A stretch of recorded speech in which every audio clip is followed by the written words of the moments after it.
Ladies and gentlemen, the revolution is being televised tonight. Episode 36 of What the Fellas Think. Hey fellas, how you doing? Oh, I'm good. I'm good. I no complaints. This is the Same here, podcast man. that educates, inspires, and entertains. And tonight is going to be full of entertainment. It's our Valentine's Day episode.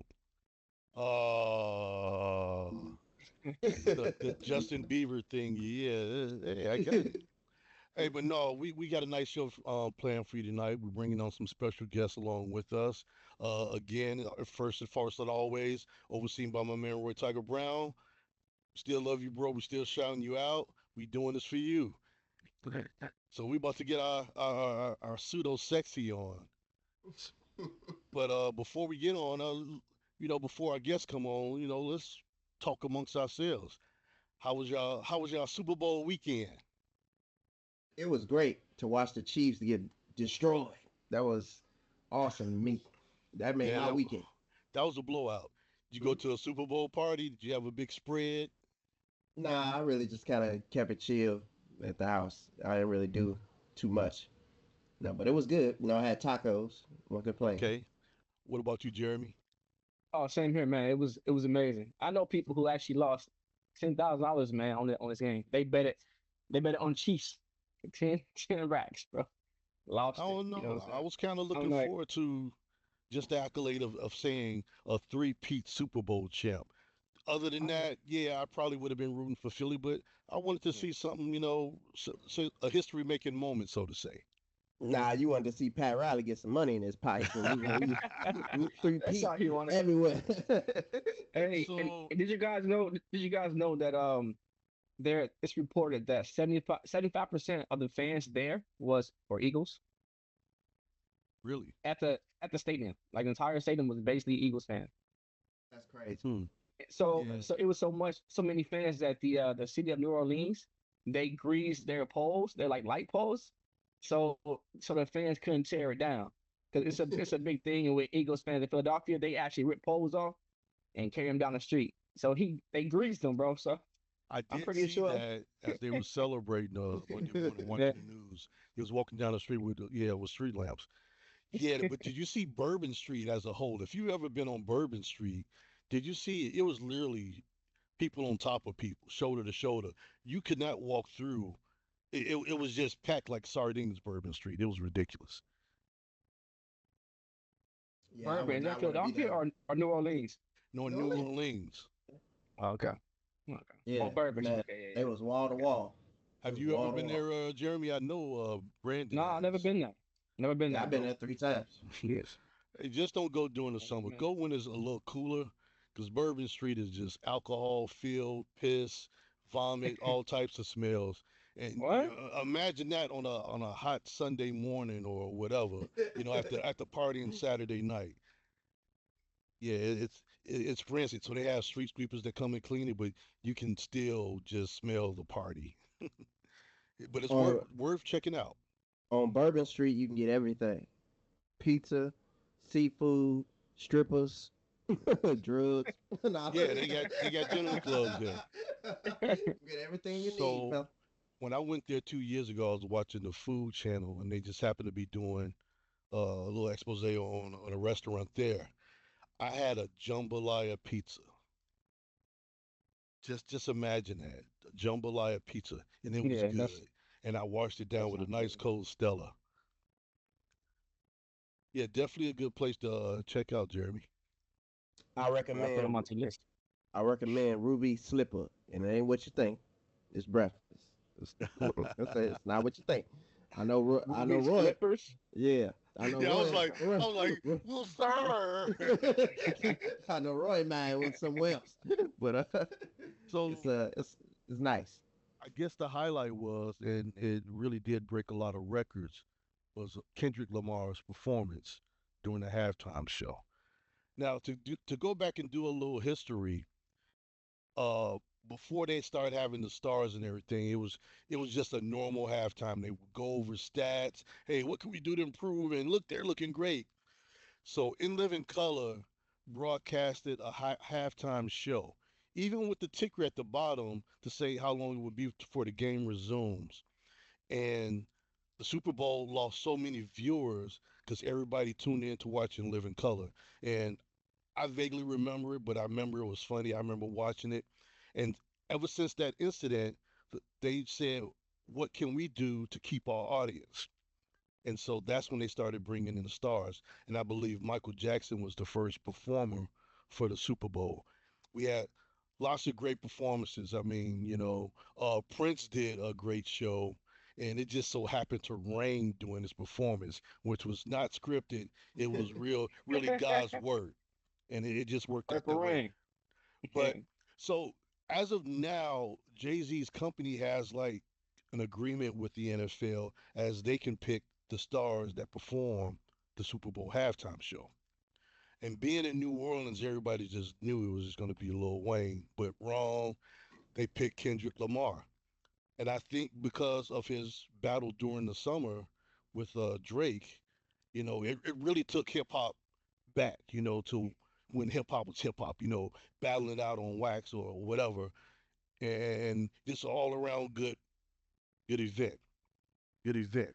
The event, me personally, I enjoyed it. Samuel Jackson was, I'm like, is that Samuel Jackson? And it was. I'm like, okay, they really pulling it Yeah. out. But after watching it a couple of more times, it went from entertainment to the symbolism that I was picking up in the performance. One thing was, so there was one point where they were a group of dancers, all black men, Good event. dressed in red, white, and blue, and they were mimicking the American flag. So from there, it's like, okay, a black man living in America. Basically, that's what it was. And then there was a point where Kendrick Lamar went in the middle, and it was cut in half, representing America divided, which is kind of where things are right now, so to say, with the administration, with the things that's changing. It really is a nation divided. So props to him for having not just a great performance, but keeping us current with the world through music. And we were like, there's no way you can do a diss song at the Super Bowl. And he teased it during his performance. The music would come in, mustard on the beat. And it'd cut in, and then he finally just went into it. And then I was like, is that Serena Williams? And here she is, crip walking. And that was a stab at Drake too, because they used to date for a hot bit. So it was all carefully planned out. And I'm gonna share this with the audience. I was sharing this with the guys earlier. When the performance started, it was all dark, and you could see individual lights on the floor just lighting up. You saw triangles, you saw squares, you saw a circle. So I did my research, and they don't believe me. And it was the cheat code to Grand Theft Auto for infinite lives and unlimited ammo. And if that's true, and I believe it is, what a great concept that is. That's what he's saying. I'm locked and loaded, and I'm ready. I'm ready to take you on. He went to war. The only thing, in my personal opinion, and I'll get you guys' opinion, I thought he could have used a better selection. It seemed like he focused more on his latest album, which isn't bad, GN Next, but introducing himself to people that didn't know who Kendrick Lamar was, I think there was a better choice of songs he could have used, and mostly from Good Kid, Mad City. I think he could have used some of the songs, but he was only allotted 12 or 13 minutes to perform, so he did what he did, and he did disappoint. Uh, What do you guys think of the performance? I was actually entertained by the performance. I just feel like certain parts of it was like a little extra, but the game What parts? over, the game over. I don't know if y'all saw that at the end when they panned out and it said game over in the thing. I'm like, that was kind of unnecessary. So kind of that Like, alludes that yeah, alludes to the video game. That yeah, alludes to the I video know, game thing. I Yeah. know, I know, but no, I just felt like it's a little extra, but it was definitely entertaining. I'm not gonna take that away. And the views showed that because now it's the number one most viewed halftime show. Performance. Yes. Yeah, by 100,000 or yeah 100,000 over Michael Jackson. So that's Wow. definitely nice. Over the Uh, king of hun- pop. Yeah, 133,500,000. So that's the most viewed Super Bowl show, which is crazy. But I was definitely entertained. I want to get y'all opinion on one thing about it though. Just side note. Do you Uh, think Serena Williams' husband should be feel some type of way that she tried to troll her ex being a married woman? Do y'all feel some type of way? You think he should feel some type of way? no. At the end of the day, she went on. She goes on to him, But why you trying to troll your ex though? That's huh? crazy. That's crazy. That's crazy, eh? Why you trying? She didn't call up and say, "Let me be in your performance." No, I'm serious. Okay. That was Kendrick Lamar, being petty, and she was like, "All right." Okay. But we go back to the thing. What you think of the show? What, what you think? What you think, Jeremy? Yeah, I actually love the show. I love every aspect, even the points I didn't understand. And Mm-hmm. I maybe try to go understand later, but um, as far as his just being like a artist, you don't see this from a hip hop artist. And I was really impressed at the fact that he did all that movement. He went from one side to the other side while rapping, like literally rapping, no auto tune, Breath nothing, just control, him rapping. not losing his Breath breath. control Yes. is amazing. You know what I'm saying? That the dancers was amazing. So the only thing I mentioned, only thing you said, Brandon, I remember what you just said, but you mentioned no, I think it's Elroy.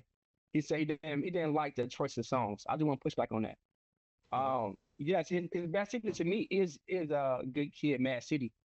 But if you look at his numbers and Apple iTunes numbers, like the younger kids today, they actually rock with his new album. The Mustard, like the whole thing, they actually like rock with it. So the number says that he's okay to use those songs for this halftime show. So that's one thing I just disagree with. But overall, Oh, man, I think it's probably the best hip hop show we will ever see. I don't want to come off oh, I as don't a know about hater. ever. I don't want to come off as Hip a hop, hater though, hip hop, but hip hop.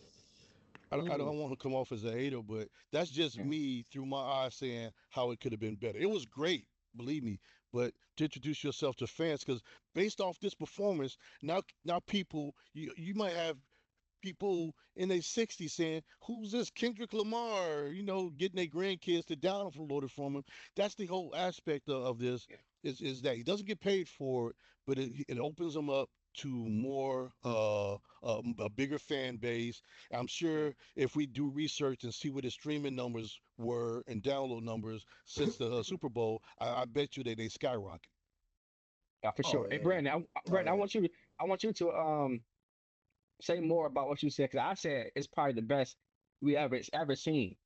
I don't And know about and ever. Hip hop is talk so to me. it's like ever evolving. So it's like I Yeah, don't know. I don't know if it will be ever. Like he topped Michael ever. Jackson just now. But that's the thing, though. That's the thing. He's a hip hop who topped a rock band guy, a rock But R&B. Pop That's icon. hard to do. Pop icon. That's hard. Okay. People have their own preference, right? They have their own preference. But I'm saying I'm like just saying. he literally touched every category of performing as a hip hop guy. And I'm really impressed by the fact that he actually rapped over mic. He had to practice, you know what I'm saying, with the word piece in his ears to see how it sounds to the audience. Most hip hop, go back and see, they rap with music in the background and their voice over them, and they just add in. He Mhm. literally rapped himself while moving the entire field. Bro, that is crazy to Hey, me. It's crazy. we got some people knocking on the door. Should we let them in now? Yeah. Yeah. Hey, Let's so go. we got some guests that we inviting in for our Valentine's edition of the What the Fellas Think podcast, and so here we are. I'm letting you into my house. Juicy J, how you doing, sweetheart? Wonderful, fellas. How are you? Doing great. So, guys, Am I I've been trying still to get her. sideways? Yeah, Yes, you you are. sideways. Boy. Yeah, no, I'm not tech savvy at all. Mustard on the beat. Right? You figured that, right? So, fellas, I've been trying to get Jocelyn on for quite some time now. So I'm real excited to get her on. You're gonna love her spirit and love her energy. We're gonna hear more from her in a minute. Jocelyn, say hi to everybody. Hi to everybody. What's up, Josh? And not only What's uh, up? Jocelyn, who else do we have in there? we Introduce have yourself. Michaela. We went to college together. I feel she has some great viewpoints on Okay, relationships. She can offer Michaela, some. you too shy to show your face? I'm not sure why it doesn't. At first, when I logged in, it had my camera, but now it doesn't. Is it fine if I log back in? Is that the response you giving us? That's what you're going with? I'm No, you turning it know off. what? I'm You gonna want to leave try and come long? back. Yeah, Yeah, okay. let me In log. the meantime, we're going to talk to Jocelyn. Jocelyn, tell everybody Okay, about cool. yourself. Well, before we get started, a quick question. Can I use four-letter words here and there? Like, are we PG or are we Yeah, G rated? Okay, yeah. because that's me. Um, Look, I'm on here, so you know there's some right, stuff being exactly. said and some. But go ahead, 100. introduce yourself. I'm Jocelyn, Jay, whatever you want to call me, Jossie, whatever. I'm from born and raised in DC, live in Maryland now, so a city girl. Just love to run my mouth, have some kind of odd views sometimes when it comes to typical female views in relationships and typical guy Yeah. views. I consider myself a guy's girl, but I'm not. Mhm. I like being around guys, but I don't like being around guys. I'm comfortable around them, and that's my easiest element. But I'm still so very feminine and very girly. So y'all will see that come out in some of these answers and questions that we have here. I just have one And question though. I have one question because I heard Errol. Is it Jay? Because Errol That's said fine. Juicy J. I'm like, So and that Errol so I said, have a podcast myself. My podcast, my oh, fellas okay, call me Juicy J. So yeah, and okay. Jay is fine. Jay is perfect because Juicy I J got can get a little I got weird a if you don't know me. whole bunch of nicknames for her. I call her J Nice. Rock because she's so cool, and I call her That's me. call her a whole lot of other things. All right, Michaela, Michaela. We we can kind of see you look like a scary movie over there, but go ahead and introduce yourself. Ready for me? I Yeah, didn't we hear the can. Yeah, first one. Oh, Yeah. hey, I'm Michaela. I don't know what did Brandon say about me. Well, I said we we we went to gonna see college we gonna together. see if the story matches up. everything So we're gonna let bad. you He talk. said everything bad. I ain't say nothing bad. I I heard ain't say all nothing bad bad. stuff. No, listen. Yeah, so I met Brandon about in college. I think I graduated before you, or you Yeah, graduated year before. before. Yeah. Yeah, yeah, No, you were first. You were first. yeah. And we kind of like we probably should have always been friends because we have like the same friend group, but we just never. I think I met you like one day when I was in Jewel, and then I was like, oh, you know them. I was like, oh yeah, I know you. You know, other than we're like, okay, and then we started all hanging out in the same group. So I'm like, oh, this Brandon.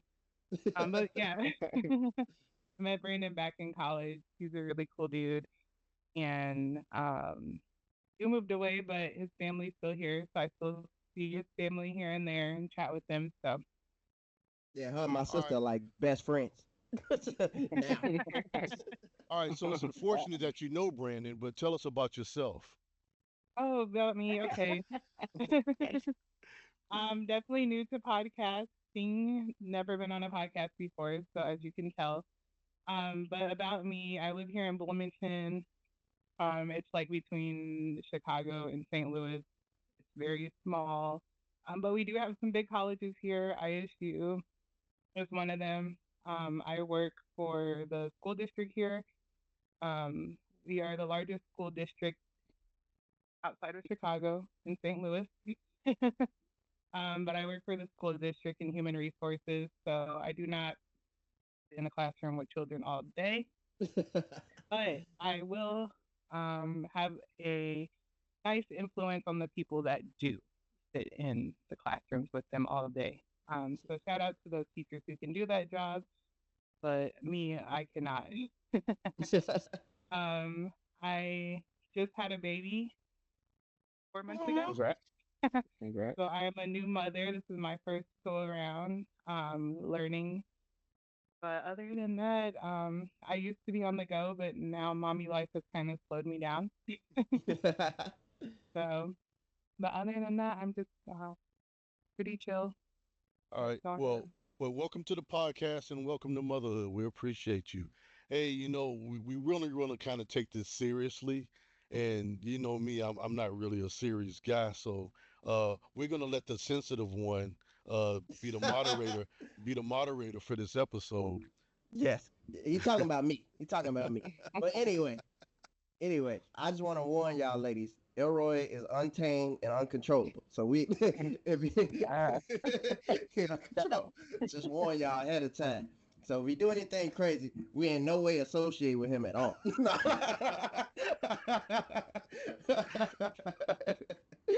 But Look, we definitely gonna ask y'all some interesting questions. So we look forward to seeing some interesting perspectives from you guys. So hopefully you guys enjoy. Hopefully we can entertain y'all as well. So y'all all ready to get started? let's go. All right, I'll start with I thought was a very interesting question. Can you ever recover from your significant other cheating on you in a relationship? And we'll just go around the Yeah. table. So is that starting with me? start with Is that, is Jocelyn, that yeah. clockwise? Yeah. Okay. Sure, I can't see mine's a little off. Absolutely. Especially if it's not the end all be all in your relationship. For me, cheating is not the end all be all in a relationship. For guys, probably not. But also there are a lot of things that determine that. Who found out with you? How did you find out? Who did they cheat with? If your family and your girlfriends all know that he cheated, you can't get back with him and it be easy peasy. They're gonna be influencing that. They're gonna be, girl, no, you cannot. But if you just found out on your own, kept it to yourself, that's your man, that's your boo, you love him, you're more likely to be able to stay there than you would if everyone knows and how you found out. And then again, it depends on who the person was he cheated, how long was their relationship. There's so many factors. I don't think that most men can recover if their woman cheats, but that's just my perspective. It's just one. I want to say one thing, because I heard it say it depends on what man, like who cheats, or what kind of man that cheats. Is that what you just said? It No, No, depends no, on no, no. who. I who said knows? Who knows? Oh, who who knows? knows? Who knows that Okay. he cheated and who he cheated with?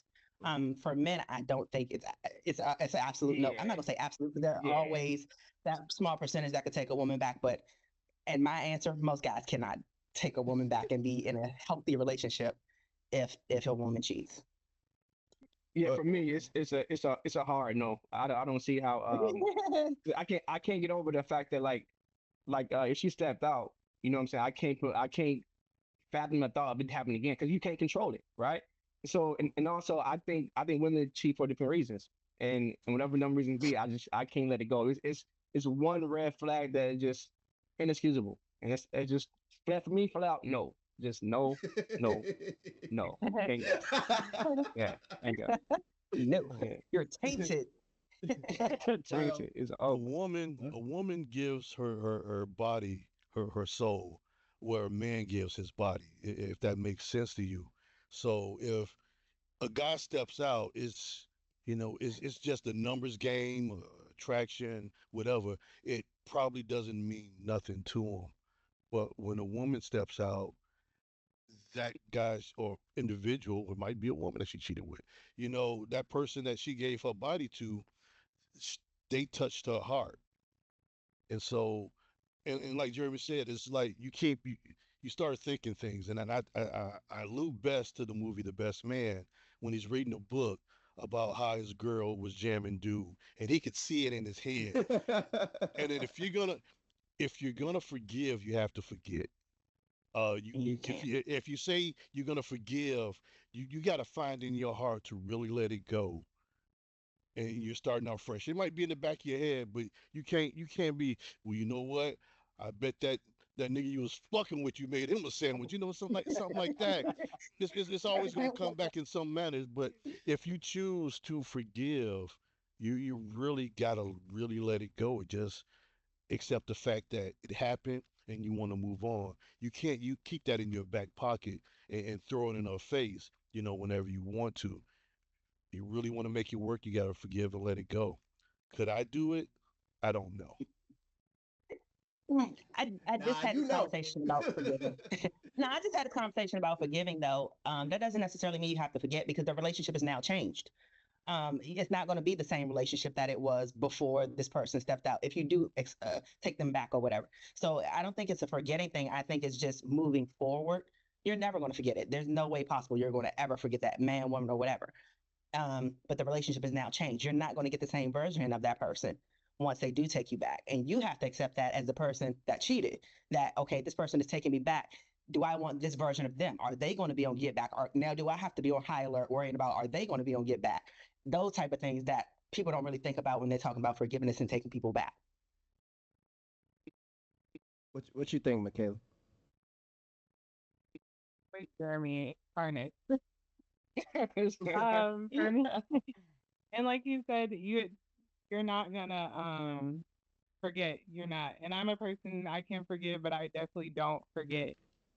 And just cheating, like you say, you're gonna be so stressed, wondering if it's gonna happen again. And I value my mental health so much, and I've really gotten myself to a really good place in mental health that I wouldn't even want to even try to put up with anything like that. So it's definitely a tarnish for me. But I can definitely see your point. So I have a question. I want one question to Michaela. Um, have you ever experienced someone cheating on you and you took them back? Is that like a new thing you have going on, or you always been like this tarnished and this I had new I, experience and I now you had a want to go back? baby by him. No, I have never been cheated on before. Okay. I've seen, I was with somebody who was interested and probably about to cheat on me, and I just kind of cut ties with it because it was just like, I mean, I was young at the time. I mean, not gonna, I was a dog, I could be a dog. So I already know if you cheat on me, it's like you're not gonna like the other side of me when it comes out. So like, I know me. So, like you said, if you gotta expect the person who they're gonna be after cheating, and you're not gonna like me, so the relationship's not gonna go anywhere because I'm gonna throw it in your face. I'm Mm. like, you know. So yeah, it's definitely a no for me. I've seen it. I've seen cheating happen. I've had men approach me from being a cheater, and I can definitely just tell that those men aren't really valuing their woman, even though they sit and lie to them and tell them, oh, I'm a change and I value you. But then the things I see that they do, I'm like, yeah, and you might want to get rid of that. But yeah, I don't know.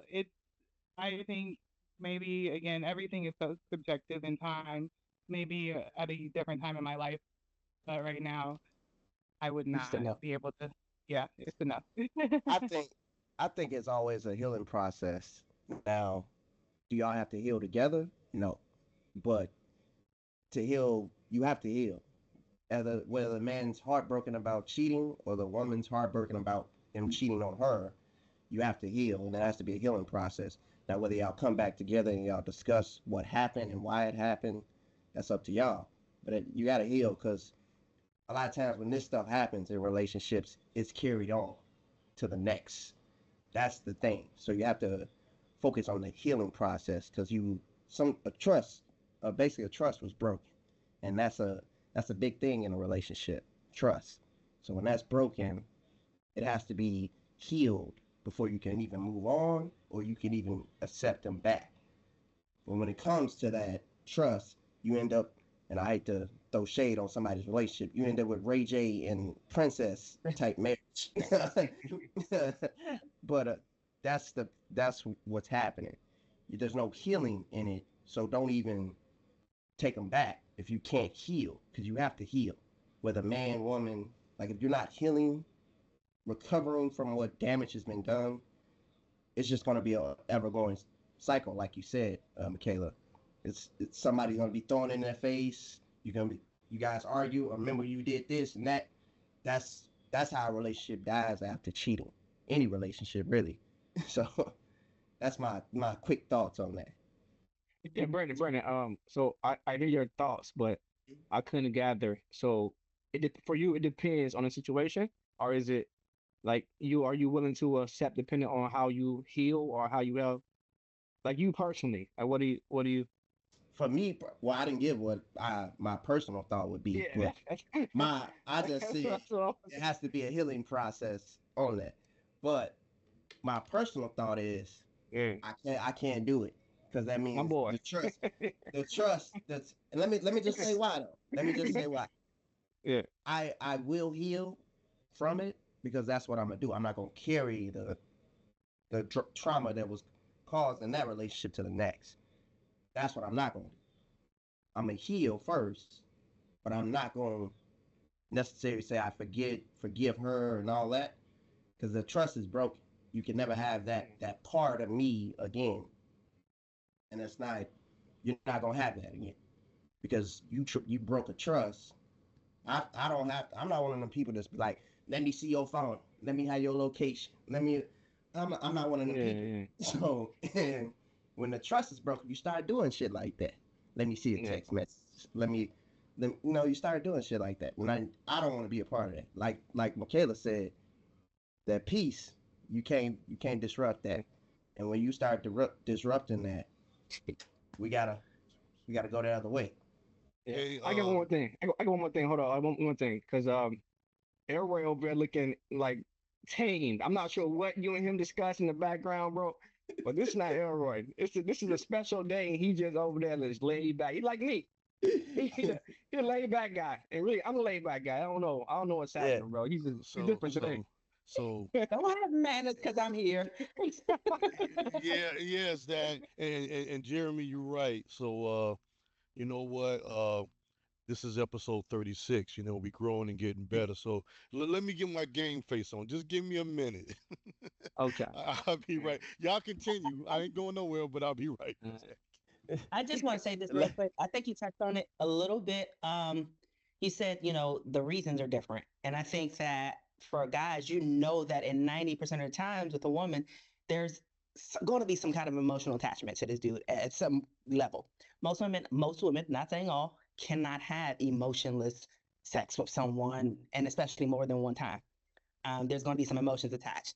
The reason that I said it was not an end all be all for me because men and women look at sex differently, always have. Men have had to work for it their whole lives, where it has come to us naturally. I've never seen a woman physically have to go put in work to get sex. It may not be with who you want, but you can dial probably 15 phone numbers in your phone and get 14 yeses.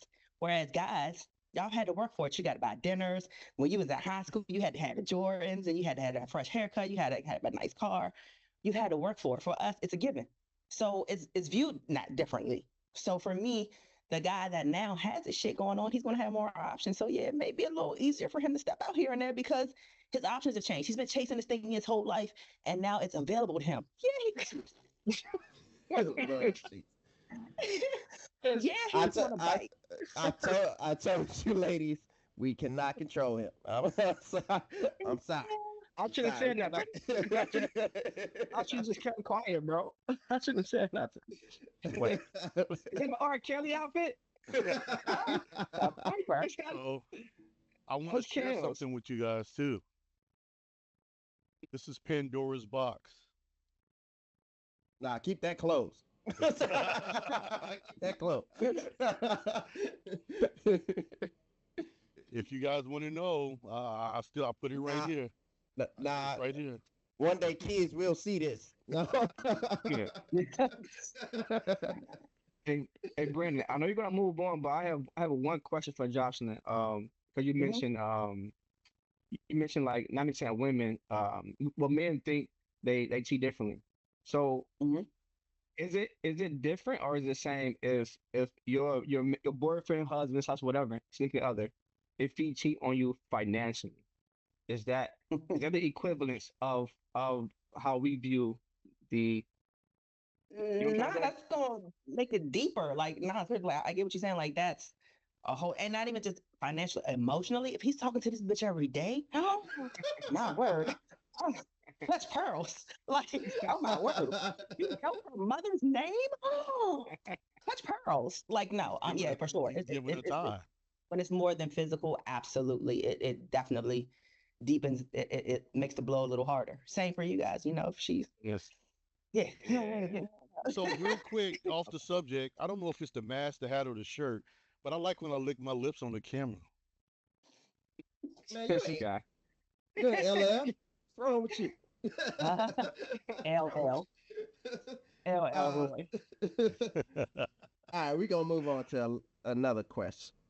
What would you say is the when dating? I guess what would be the biggest red flag that would point out to you when dating someone? Lying from the beginning.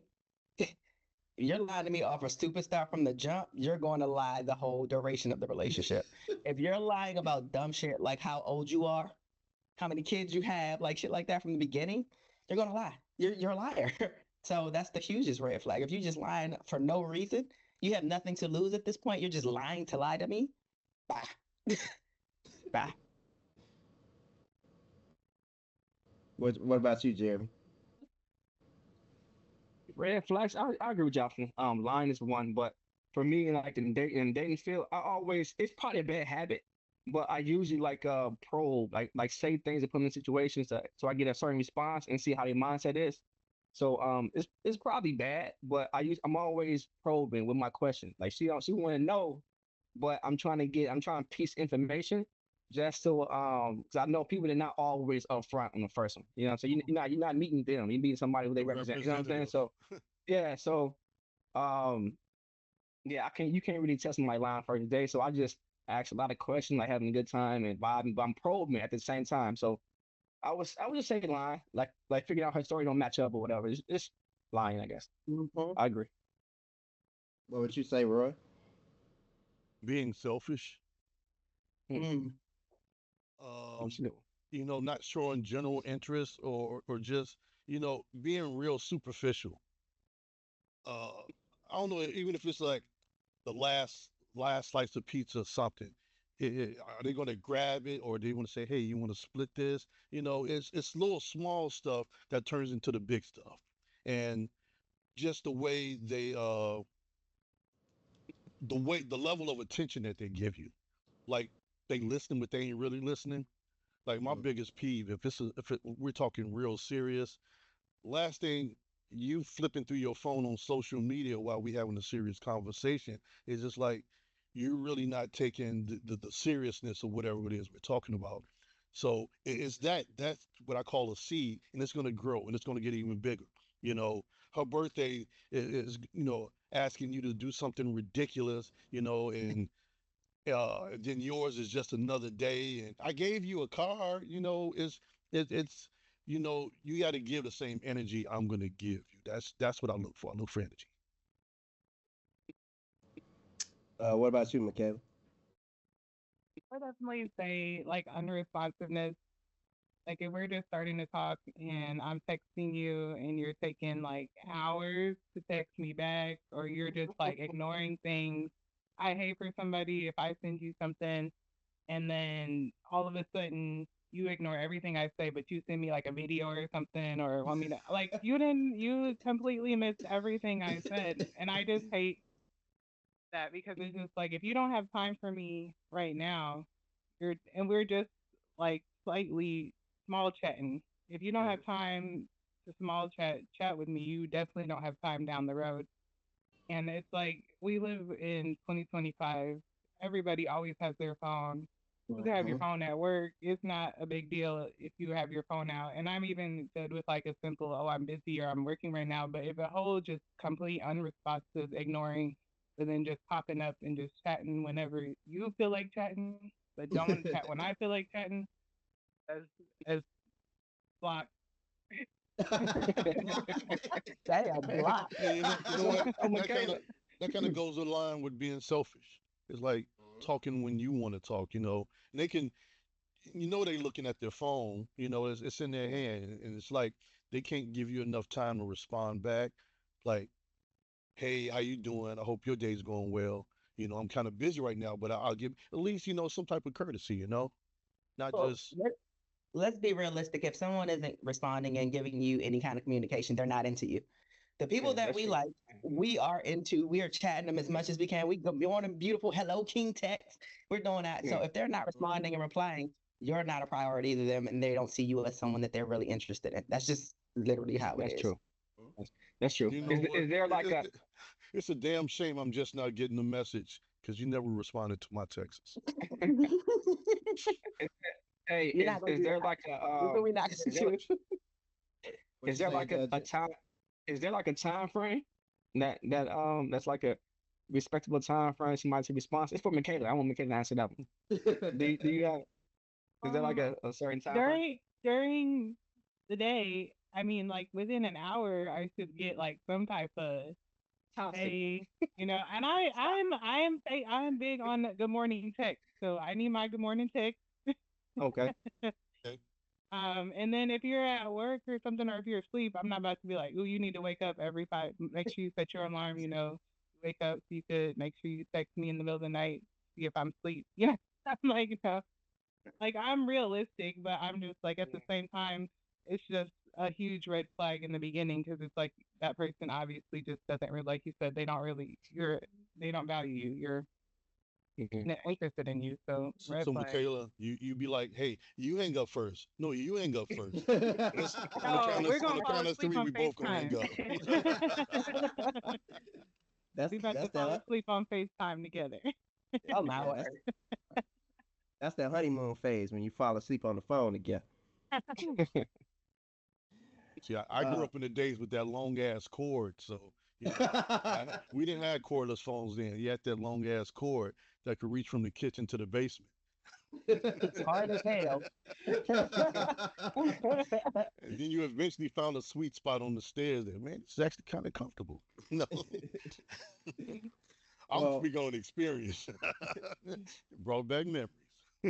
my my red flag. Well, I really have two. That's kind of in condom. Condom.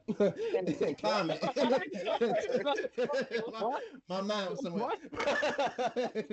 You in the car, What? In common. I'm sorry. I'm sorry. Okay. My mind was somewhere else. But mine is just really testing people modest, being modest. And when I say that, it's like when we go on a date, if you out there just ordering the most expensive thing and then you order an extra, and this is the first date, this is the first initial meeting, I pay attention to stuff like that. And her being that type of way is giving me a sign already. What you here for? It ain't to be interested in me. And then my one that kind of tie with that is her being more attentive to her phone than attentive to me on our date. So if anything like distracting, like our first initial meeting, if you just on the phone, you ordering whatever you want, being splurging because I'm paying, you splurging. That's a sign to me that you're not interested in anything that involves me outside of me provide, and that's my biggest one, biggest two there. I'm somewhere in the middle, but I'm not a salad eating bitch. Like I'm not going to order an appetizer menu on the first date. That ain't me. I'm not drinking water and sweet tea. I'm gonna have a couple old fashions or a martini. I am. That's how I. I'm an adult. I'm 40 something years old. I don't eat off the kids menu. I don't drink lemonades when I go. I drink when I drink, and when I eat. And I want you to understand this is how I date. This is how. And if we go out, I'll pay for it. That's fine. But I don't want to go on the first date and you think that oh, this bitch is wonderful. She only eats appetizers and chicken fingers. No. Then we hit that third date and I'm busting out No. dessert steaks and all of that. No, I want you to know from the top. But I will say, hey, do you mind if I blah blah blah? Hey, I'm gonna get another drink, blah blah blah. But no, I'm not gonna fake it on the first date. I just want you to know that. I'm a hefty chick. I eat well. I'm No, going no, down. no. I'm saying, like, for instance, we go to a steak restaurant and you got a 40-ounce steak and you all a 5'3", like, like, come on, come on. No, no, I'm I not. did Why are not you tell judging, him nothing Brandon? prior to talking. Why are you judging? Don't make it No, seem like no. I'm saying. I'm just saying. I'm just The saying. size of my steak is by my weight. No, no. I'm just Right, saying. right. I'm just saying. 120. I'm You a just saying. 6 ounce girl. I'm just saying. What? I'm just saying. That 40-ounce steak costs some money. Costs some It money. does. That's what I Yeah, mean. yeah, guess what That's what side I of the mean. menu that's on?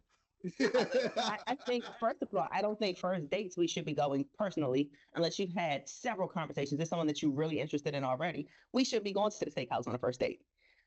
Don't take me to a place where the average entree is $100, and then you're mad that I spent $160 because I got an entree and a drink. Like, don't be mad. You took me somewhere like that. Let's go chill at a chill spot. Like, I'm not saying let's go hang out at the hot dog stand. No, but go somewhere reasonable and then I'll eat reasonably. Like it's, Your simple. house. The yard house. There we go. No, you know what? To piggyback on that, yeah.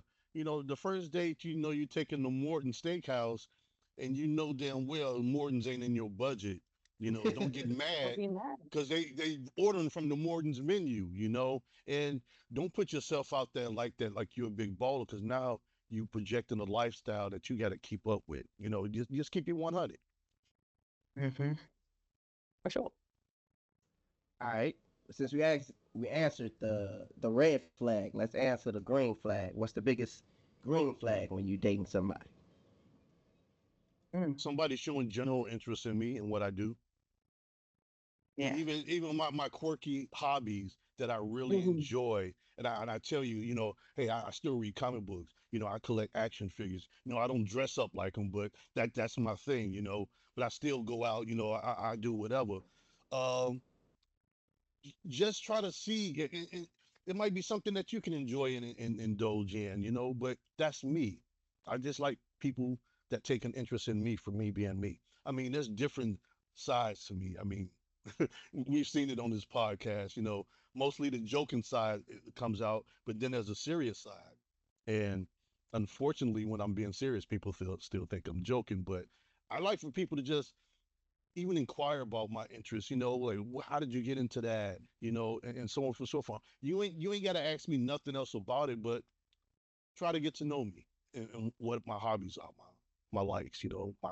My things that turn me on, type of things. Mhm. What you think, Jeremy? I thought I was going to Michaela.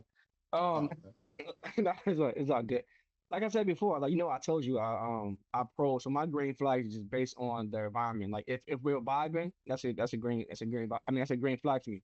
So I'm gonna keep it. It's my job to keep the conversation going, right? Keep the environment nice, and so if we're vibing, that's all the green flag I need. And I just keep it simple. What about you, Jocelyn? I had to. For me, one is being a man that's comfortable in any room he walks in, whether it's somewhere where he's in black tie and he can talk to anyone in the room and have a good conversation, or that's why I said black tie, or if we're at a sporting event and he can just talk shit, or if he around the homies and he can just kick it. Like I want someone, and not saying he's got to be a hood dude, but I just want someone that's comfortable in any environment, not showing that he's sweating because he doesn't feel like he belongs there. Now I want my dude to feel like he belongs anywhere that he steps into. Secondly, for me, I'm a silly girl. If we can't have fun, go ahead and leave me alone now. Like, cause I'm the type, like, no, we're like straight up. Like, I'll go on a date and do like the silliest. We told someone it was our anniversary and we said first date. You know what I'm saying? Like, it's the fun things that we do. I'm telling real life. See, somebody knows. And it's just like being able to have fun and laugh. If I can't laugh with you, I can't chill with you. And it's that simple. What about you, Michaela? I'm really big on men that are very chivalrous. In the beginning, I love like the opening the doors. I love what they pay for dinner. I'm not like it's like a medium yellow flag if they don't pay for dinner. Right? But it's definitely a green flag if they do. But that's just me because that's what I grew up. I'm a princess to him, so like my dad just shoveled my snow for me, didn't even have to ask. Just things like that. I need you to have that right up front because I don't have time to teach you. And that's just something that's just special into your heart to me. It's just a man that knows how to treat me like a princess right there from the get go. So You know what's Mine is. funny? Oh, Go ahead. go I'm ahead. Go sorry. No, no, go to Google. Finish yours because I want to hear your answer before we go. ahead. Well, mine is the attention to detail. Like for instance, if Mm. I got a stain on my shirt, she'll try to wipe it off, or something small and simple like that. Or my shoes untied. She notices that. Oh, hey babe, your shoes untied. Or Look at your tacky ass. I thought you meant he wanted her to tie his shoe. I was like, oh, what are you saying? Yeah, no, no, but just right there. that attention to that. Or if I'm coming in the house and I can hardly move or something, she pays attention to it and already has a bath for me or something like that. Just attention to detail. You know, that's a real green flag to me. I was just gonna say, like, we all probably are on social media or see all these other podcasts and things, and everyone's answer would always be, "He's God fearing. He's a family man. Like those to me are cliche answers. Like your average us that we all answered and none of us said those things. Because I think those are givens. I think that when you're really getting into the thick of our age, some things don't need to be said, but these podcasts and this Facebook stuff will have you thinking that, oh my gosh, you have to say this and you have to be this way. So that's dope that nobody kind of tapped into that. So good job, peeps. All right, this is kind of I I don't know if everybody have kids, so but this Mine's rather spit out or swallow. That's we're just gonna bleep him. We're just gonna bleep him. Everything that come out his On a mouth. just bleep. mattress. it's the max, bro. It's the max. Everything that come out his mouth. Oh, All right, what comes first in a relationship? When you The get man. hold on. Let me get out the whole question. What comes first in your relationship? Your spouse or your children? Give a reason why. Who's going first? Who's going So I was first? married. I was married, so I can't answer this. It's always Yeah. take care of the kids first. agree. I think it's definitely You want me to for go? me. Ah. Oh, Go, sorry. go ahead. Go ahead, McKenna. For me, it's always gonna have to be my son for me. And I'm a new mom, and I'm not currently in a relationship. But just going forward, I knew if I ever would be in a relationship, my son is always gonna come first. But I also expect that from my partner too. If they have children, um, or if we have kids together, I would always hope that they would put the kid uh, before me. But I don't know. I don't really like that question because it's like, is there really ever a situation where you're like, oh, do I need to pick my son or do I need to pick So I just like, I don't know. Like it's Can I? I'm gonna explain it in a simple way though. If you're not taking care of yourself first or your relationship first, there's nothing left for the kids, really. Like if you're in a relationship and you're a person with, like myself, I'm with my wife. We have kids together. If I don't take care of my wife and my wife's not taking care of me, what do we give to the kids? Like that's the thing. You have to take care of yourself first to be able to provide. Like it's always people will say this too.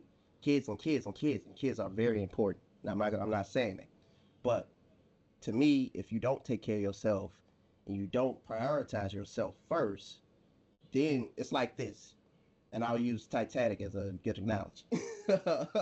if Jack. if if he put Rosie on that board and just left himself in the water, which he did, he eventually died. But Rosie lived, and he's gone. But he could have got on that board, hugged. They sort of took turns off the board and everything, prioritized each other instead of just one person over the other. And it's the same way with kids. Like if you just prioritize kids, kids, and kids, you're pushing yourself further behind, mentally, physically, and it will take a toll. Because I'm a person with multiple kids. It will take a toll. It will take a toll on you. And you may not even notice it until it's like boiled over and it's like an explosion point. That's the thing. You got to take care of yourself. Then you can prioritize your kids and come to them correctly. Because if you don't take care of yourself, it can be an instance a kid does something small in your household. And it's like, you're like, oh, it's your tipping point because you haven't taken care of yourself. You got to take care of yourself to manage your household and your relationship. That's just my thoughts on it. But you said relationship, not yourself. You said who comes first, you or your spouse or your children. Yeah. I think you're Yeah. speaking. It sounds like you're speaking of taking care of yourself, as in my Yes. mental health has to be okay, not our relationship has to be okay. Or is that what No. you're saying? Because the way that they worded it, No. sounded like you were, my mental health I'm sorry. versus our I'm sorry. relationship. I'm sorry if I worded it wrong, but Mhm. the relationship is one unity. So that's why I say yourself. It's Okay. you taking care of that relationship to be able to have something for your kids as a joint relationship. Because when you're dating someone with kids, it becomes serious because it's kids involved. It should be dating, and we'll get into a later question about this. It becomes dating with intent, and it's not to play around. You're dating someone with kids. You should be dating with intent, and that's my thing. You gotta come together. That spouse has to be taken care of. The way she prioritizes you, you're gonna be taken care of. Then y'all come to the kids. Everything's good. Everything's peaceful. That way.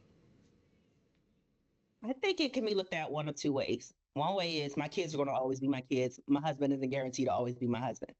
And that's a lot of people's views. Like, my kid is my kid. This dude, he can go tomorrow. My kid is still going to be my kid. And I still have to take care of my kid. I don't have to always take care of my spouse. We will be okay. Like, we will all live and survive if me and him don't work out. This kid won't survive if I don't take care of this kid. So I think that's one way to look at it. I think personally, at some point, you got to not cut the cord on your kid, but of course, in the earlier years, your child is your priority. But as that child grows and gets older, your spouse definitely needs to become your priority again. I think when the kid is getting a certain age, about to go to college, now we can work on being us again. While your kids are in your house, your kid is your priority, unfortunately. Like, it is. Like, this kid, if somebody's crying in the house, you're going to get your kid a Kleenex first before you get your wife a Kleenex. Sorry. That's kind of just how it is. Like, you're going to get your kid a Band-Aid. You're going to make sure your kid eats first. You're going to make sure your kid has a bed before you and your spouse have a bed. So your kid is your priority. But I understand that the relationship has to be intact for the kids to grow up. There's so many relationships that aren't intact and kids grow up with one parent. And so the kid has to be taken care of by someone.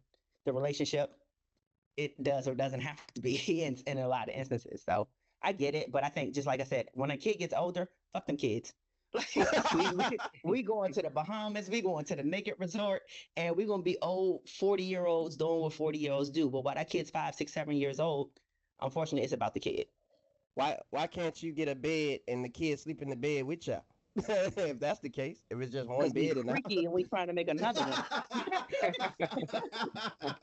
Hissy little child in my bed. Are you sick? Kids are nasty and they have germs. It's like, germy ass away from me. What you think, Henry? What you think? I honestly thought I'd be the only one that said spouse, but it seemed like you, Brandon, like agree with me in a way.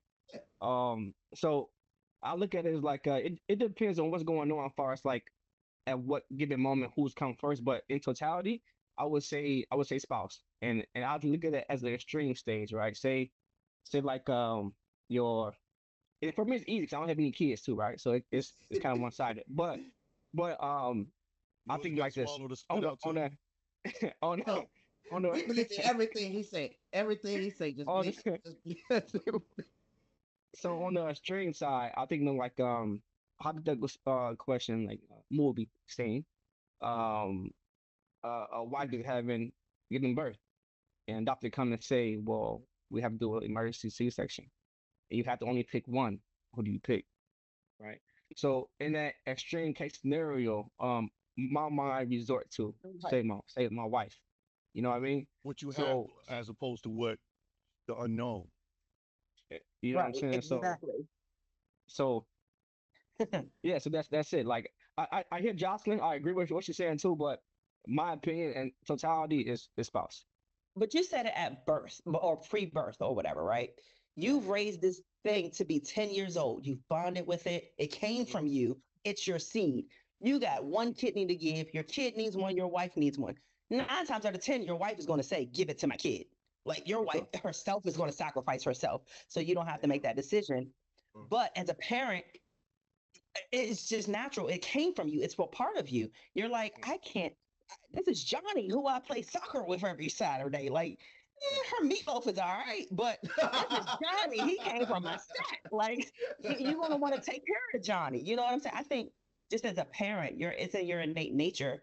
Once you, again, pre-birth is one thing, but once you know this child, it's yours.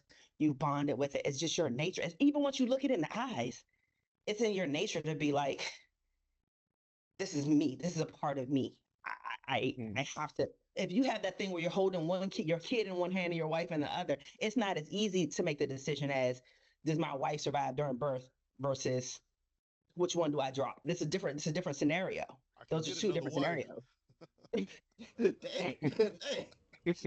I can get I'm really another wife. swailing. I'm really Mm. I swailing. definitely Wait a understand second. though, like When where did you're you coming fill your from, glass Jerry, up? for sure. So what, Michaela? I didn't hear you, Michaela. I You said what? definitely understand where you're coming from because honestly, before I had a child, and like you said, Jocelyn, when you look your baby in the eye, like something just clicks in your body. But before I was like, I had similar like you, like the spouse. Like I had it even hard to even date a man that had kids because I couldn't understand like, they're like, oh, I have to go to my son's game. We can't go out this. But I'm like, what? What do you mean you have to go to like what? I'm not a priority, So I couldn't even fathom it myself until I had a child. So I definitely see where you're coming from, Jenny. Well, Him. what- Pick the Wow. kid. Hate them all. How did your glass get filled up? I got a bottle right here and then one right behind it. What do you mean now? No, it was But I like do. halfway in, almost empty. I didn't see you like lean over to pour anything. I'm quick with it. I'm Like quick you with got it. a reservoir or something. You just put it in there Man, like the water. Spider-Man. How do you guys how do you guys feel dating has changed in today's time? What do you mean by Access. today's time? I only know Go today's ahead. time. In 2000 Clarify. in 2025, how you feel dating has changed? Access. And I think now we have way more access to each other than we did 15, 20 years ago. Between social media, our phones, location sharing, all of the stuff, we ain't have all that. It was I'm going to the bar. That's where I'm gonna be. That's where I'm at. If you don't catch me, then I'm not there. Like now it's, well, I saw your dot was on and you was up at 2 o'clock in the morning and why was your green light on? And like it's just too much access. Like it's way too much. And we I put too think much out there. I think you got a stalker. You have no idea. That green light will pick me up every time. No, I just think the access though, like the whole just we didn't have all of that. We literally were, if I said I was gonna be somewhere, that's where I was. And until somebody caught me and told you I wasn't there, then that's where I was. And Mm. nowadays it's just way too much access. But I beeped you. I put my code in. How come you didn't call me back? I ain't had no more quarters. You got to tell him you got locked up or something. You need to get off. I mean, on a Friday night. I should have not there till Monday. Look, I wasn't gonna tell you, but I'm a fucking superhero. See, now everybody knows. I ain't supposed to tell you. What you think, Michaela? How's dating changed in 2025?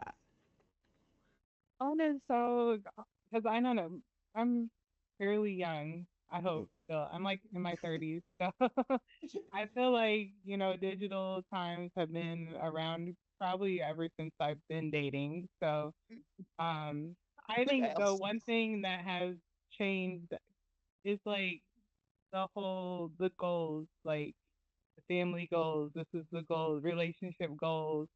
I think that is just really something that is different. I mean, there's always been the goals, like keeping up with the Joneses and things like that since we were young, but to actually see these goals that aren't really realistic, honestly, that people are kind of just, you only see the front of it. I think that it makes it just really problematic for the dating world because people have these high expectations of just seeing a picture and they're like, oh, I need this relationship. I need you to take me on a date just like this. But they're not thinking what's going in behind just this one photo. Like you're like, oh, this person, they're the same age as us. We should be going to courtside NBA games. That person probably spent their whole check and to get to that courtside NBA game, but you just think because you just kind of see these um outlandish goals that oh my gosh, I got to keep up with them. So I guess not keeping up with the Joneses, but now it's like keeping up with the Instagram Joneses now. So I asked them. What you what you think, Roy? So, one of the things I'm a purist at heart. I like I've never, well, I have been on dating apps, but all for the wrong reasons. I wasn't. Really? It takes no dating apps kind of take the fun out of, you know, you're basically shopping. Everybody's got these profiles. Well, I'm a traditional guy.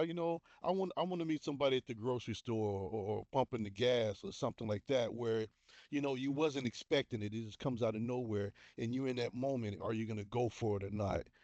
Whereas social media is like, I need a girlfriend, and you scrolling, and to me, it kind of takes the fun out of it. I mean, and you really don't know the person because on social media, Facebook, people live at Facebook lives, and you really want to get to know a person. I guess I'm old school like that, but no, I just old fashioned. I feel that way because like sometimes you do be like, oh, at the gas station, somebody kind of give you your number. You're like, oh, no, I need to go see, check their Facebook, their Instagram, see how many kids they got. Like instead of just Yeah. like Straight going up. ahead and taking Well, a yeah, chance. we do that now. Just like, hey, does she know anybody I know, or Right?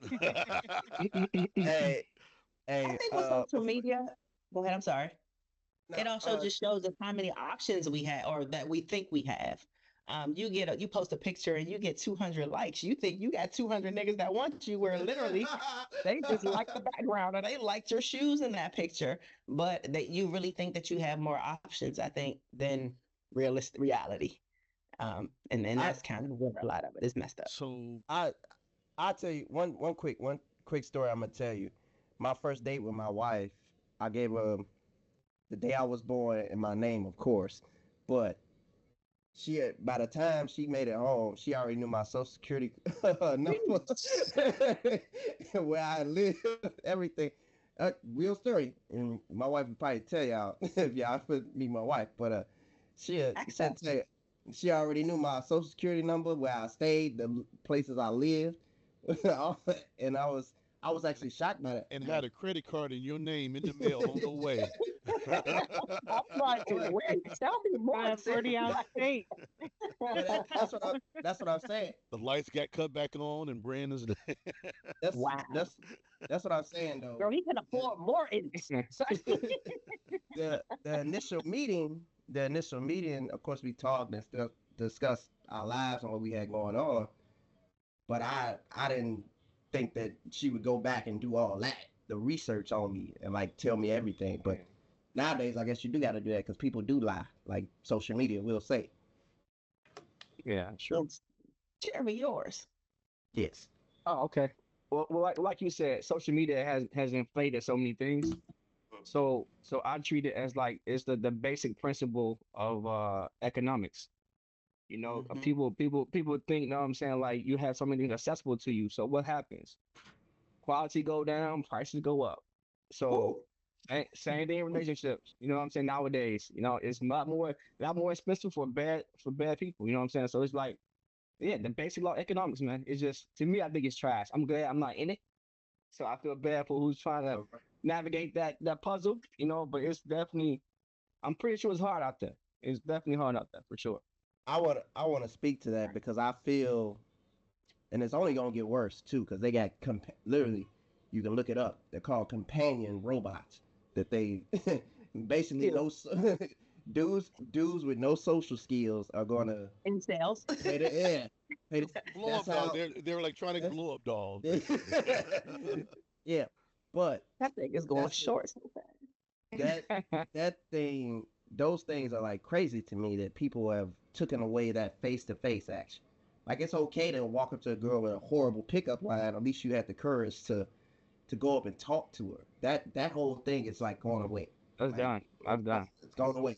Like at times, and I ain't gonna speak to all of it, but the times me and Jeremy went to clubs, walking up to girls, that stuff is like over. Like no, no point in. There's no point in doing it. It's too much of the, oh, I can just pay for it. Or guys would rather have, literally guys would rather have a cyber girlfriend, Yeah. OnlyFans out here paying just to see a person, just to message a person, instead of just go out and talk, get to know somebody. That speaks Become on social more, skills. yeah. That speaks on what this So, environment has created. They don't know how to talk. You have kids that come into interviews. You have kids that literally don't. They literally type. I'm talking about resumes look like text talk. I'm like, oh, did you put LOL on your resume? Like, ma'am, wait a minute. TTYL on your resume? Is that an egg? Is that an yeah. eggplant? Like, so we they just don't we don't the social skills are gone. Like we had to you talked about that phone with the long cord. We had to talk. You stayed up talking on the phone. Even now with people our age, they more comfortable with texting. There's no more talking on the phone and getting to know someone that way. Texting can definitely dumb because you can read a text wrong. You can read emotion Right. in a text wrong and take it totally wrong. Whereas if we're on the phone and you say it, I feel what you're saying. So that's just a lost art. Brandon, I just want to add one thing because I had a flashback. It's so bad. Well, it was so bad 5 years ago. I experienced. I'm in the lounge and I look over to a guy and he on his phone. I look down. We're in the lounge in the club setting, and he's swiping through Tinder. I'm like, bro, like in my mind, I'm like, bro, everybody's in front of you and you're on your phone on Tinder at a looking lounge. Like, looking for somebody. who That's probably in the lounge. who does that? That's probably in the lounge. Who does that? Like, it was like, man, that's how bad it was, bro. Because Terrible, it's terrible. created, the world today has created a fear of that interaction. Like rejection is like not acceptable. Like And we, that's crazy. I think a lot of it is just we want fast too.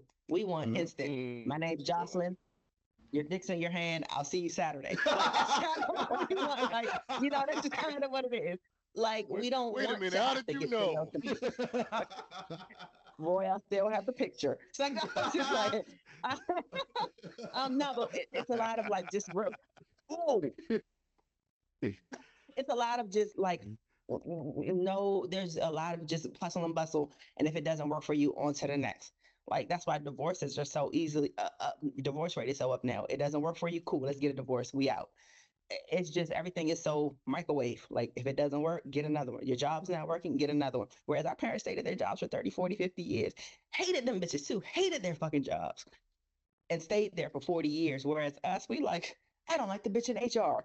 I'm on Indeed. You know what I'm saying? Like, everything is just so. If it doesn't satisfy me and suit me, I'm on to the next, and that's a big difference in dating now too. So, eh, Well, I think, and this ain't the topic of the show, but I think that has created a weak society too. Like, I don't think people can go through any type of struggle or pain or tough mhm, day without being like, I quit, yeah, I quit. mhm, Because a lot of times, and people, more religious people speak like this, but that little bit of struggle could be just that one step you need for your success. And that is the thing that people don't really realize even when it comes to relationship, because you go through stuff. I mean, I've been married absolutely. going on 6 years. It ain't always been squeaky clean, but we worked through it and we chose each other every day. Like Mhm. that's the real fact. Like it's not gonna be squeaky clean no matter what. But Elroy, I see you smiling over there, bro. What's on your mind? I see you smiling, bro. What's No, what's going on? I'm thinking he said, hey, we're gonna work it out. I'm like, so what you gonna do today? Right. Whew. Damn, you still here? Hey. That's exactly what I was. well, And this is a not good to say that's who I am. I mean, that's Yes, it is. just the way it Yes, it is. was. Yes, it is. Yes, it is. Y'all, this you know what, Jocelyn, you know I'm a good guy. Absolutely. Okay. Ish. Ish.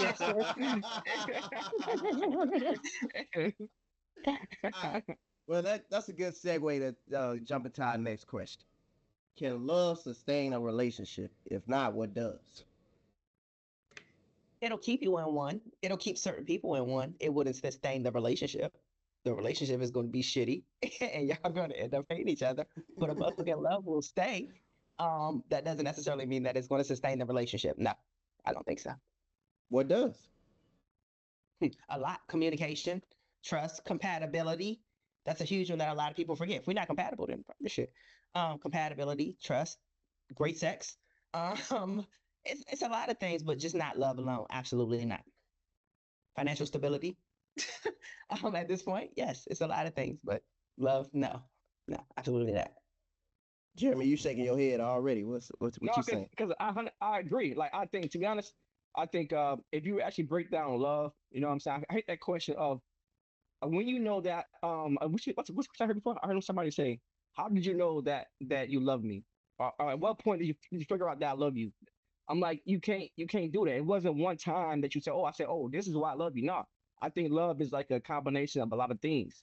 So in retrospect, love is to me is on the bottom. Everything else in on top of it, and then that create the love. You know what I'm saying? Like it's not Mhm. one thing that makes you love somebody. So I hate those questions. So it had to be a combination of a lot of things that's best for you. You know what I'm saying? That's your love. So that's it, bro. Roy, your jaw dropping. What you got to say?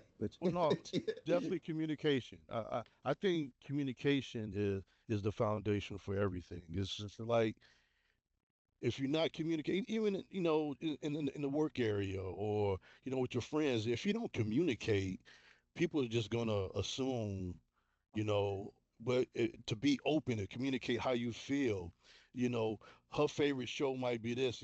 Hey, it's Wednesday, such and such is on. Baby, I really don't like this show. I sit and put up with it because it brings you happiness, but really I don't like this show. I mean, it's being honest. And maybe she'll be like, you know what? I'll just watch it on my own. But communication, sometimes, you will extend yourself to make somebody else happy at the extent of your happiness. Mhm. So if they could, if you can be honest with them, I mean, and not be harsh, like that shit is trash. I don't let fuck with that. It's just like, baby, this show just really don't do it for me.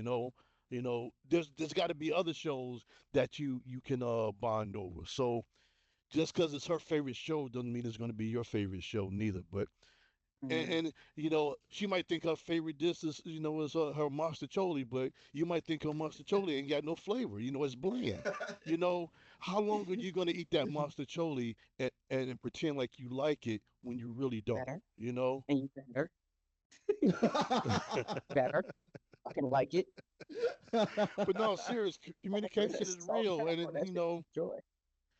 somewhere along the line she might think it was the greatest dish of mustard she ever made. Somebody put it in her head when they were probably just making her feel good, and she walking around strutting like a peacock saying, I'm finna make my mustard well, I'm finna go to Chick-fil-A then shit.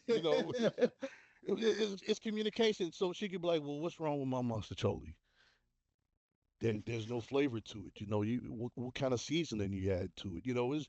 It's communication. It's about not giving false hope and false images. It's just about being real. Everywhere. I have one question for you, bro. Is your ideal date like a Netflix and chill and dinner night? That's like your ideal date? Uh, not in that sense. It's me cooking. It's me cooking everything. I got the wine. I got an iceless wine chill. I'm really proud of that. Where you can put So it it in is. there. It's like, It's me cooking and entertaining and showing yeah, them a but good time. yeah, okay, A okay. home Uh, date. playing Yeah, a mute, home date. That's what I meant, playing like a home date. yeah, Yeah. yeah, a home Okay. date. I just wanted. Okay. And it's I funny figured that. because in the past when I meet somebody and I invite them over, they're like, "Why are you trying to get me over so quick?" And it's not like that, but that's where I really shine at. And I think cooking a home cooked meal. I got the cooking apron and everything. Every time I'm cooking, I playing Sign of the Times, the concert on TV. That's my cooking music. And I can wind it down later. I got I love music. Put on some little Teddy P or some Floetry or whatever. It's me creating a great atmosphere, and it's not just to get you over here to, hey, Put a why don't you router in the finish that? Why morning. don't you finish that drink there? It's not. It's not that. Oh, It's me showcasing where I feel I shine at. Like a first date with me cooking is more than a first date and we go out to dinner. You know, I it's just figured. like, I'm okay. That's what I thought. Okay. but we can go out to dinner, but it's really, I think dinner and a movie is like two of the worst first dates places you can A do. movie, maybe, not dinner. Yeah, you A can't movie talk. for sure, Yeah, not you dinner. can't talk. Yeah, because I mean, the movie comes on, there should be no conversation, no dialogue, and that you're focused there when the object of desire is right next to you. Uh, yeah, dinner. I chew like a horse, so no, I'm just joking. But yeah, dinner. But no, I shine when I cook. Oh, three courses. It was a salad. Vegetables and the meat's coming out, and look, can you do that? And got the little apron on. I be like feeling myself like that. It's just like putting on a suit to me. Put on a cooking apron. But yeah, so that so um, that so that Netflix and chill thing. When you say that, automatically think, hey, I want to get over it till we go watch Netflix, but I'm really trying to bone. But it's not. That's not really I didn't what the mean aim that. is. Okay. But that's what they say when they Okay. say Netflix and chill. Yeah, yeah, okay. You're right. You're right. Michaela, I saw your head go up a couple times. So, what you think? Can love Uh, sustain a relationship? If not, what does? 100% agree with everybody that everybody had to say. I think there's so much that goes into you and what love is, and everybody has their own definition Mhm. of love. But there are things like you said, Jocelyn, like there's trust, there's this, there's that. And for me with a relationship, the way to sustain a relationship is just investing and putting your time in. And I always think about like there's a point of no return.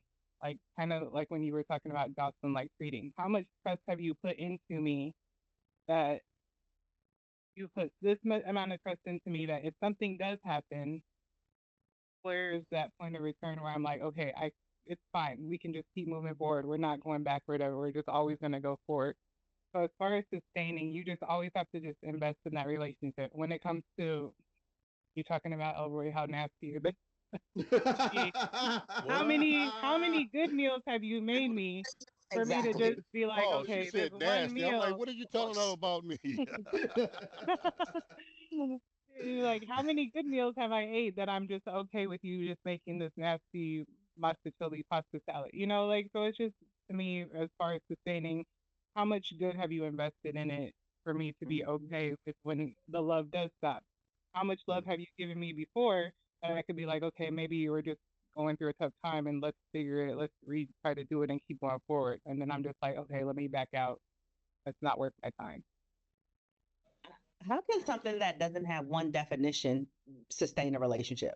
Like everybody, if we went through the circle of what all six of us think love is, you're going to get six different definitions in some way, shape, or form.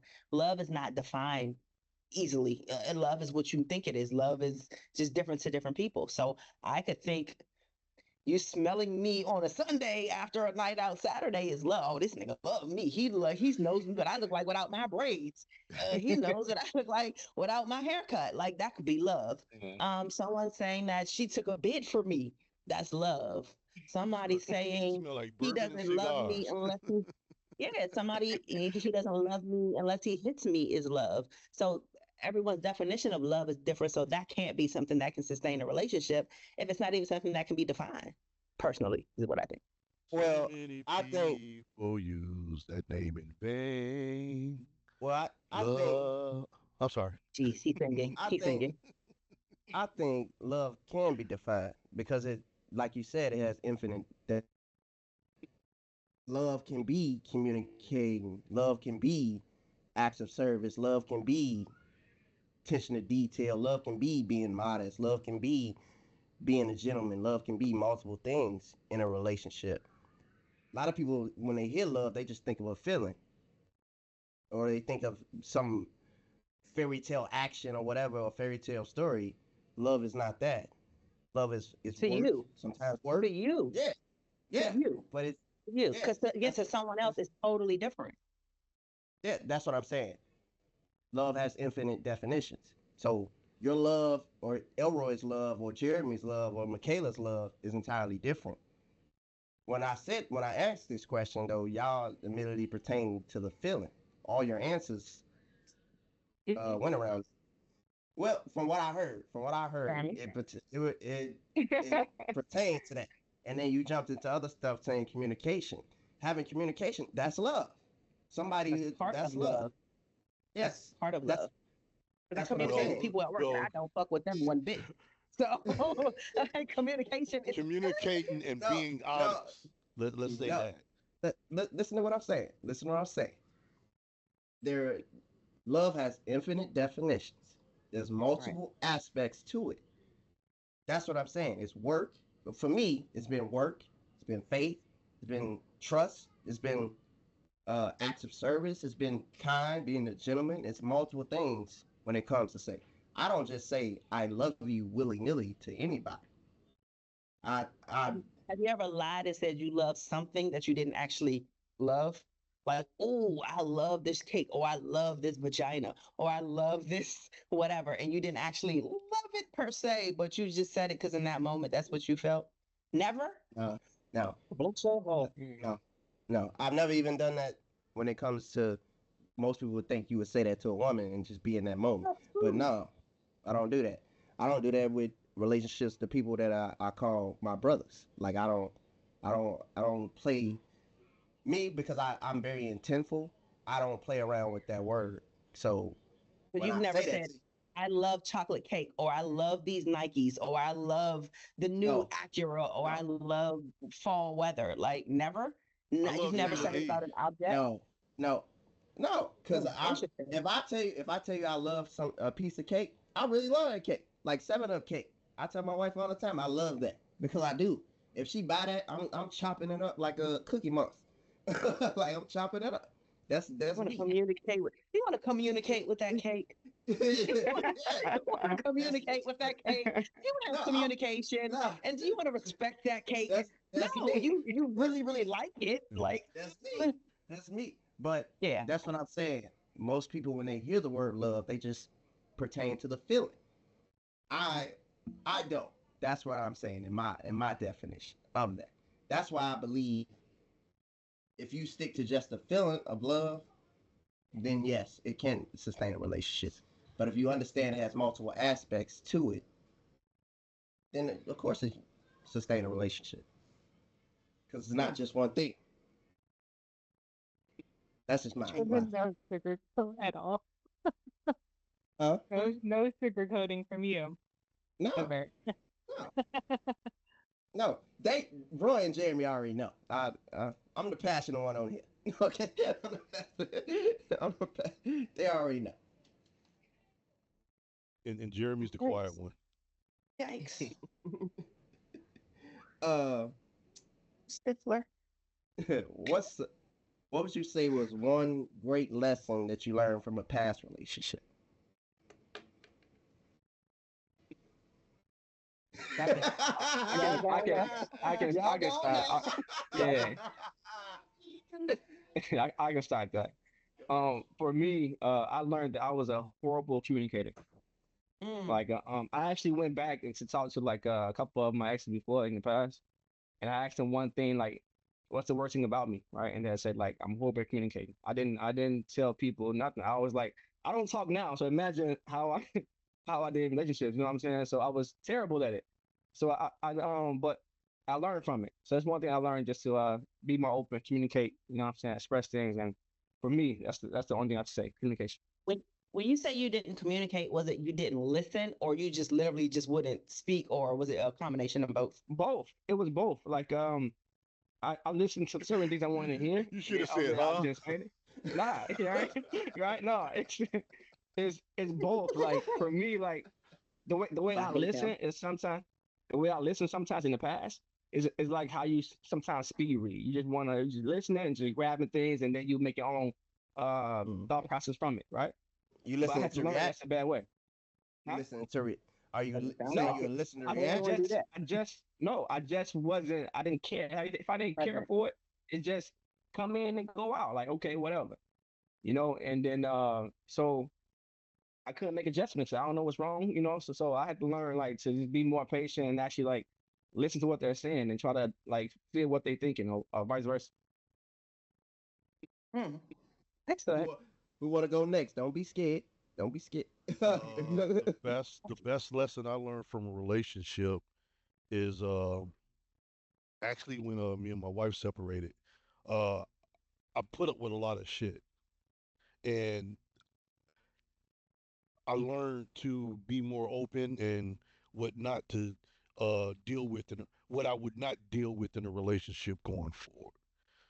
Also, it kind of opened my eyes up to variety. Uh, I have a type. I like them. I like them yellow chicks. Oh Lord. Oh Lord.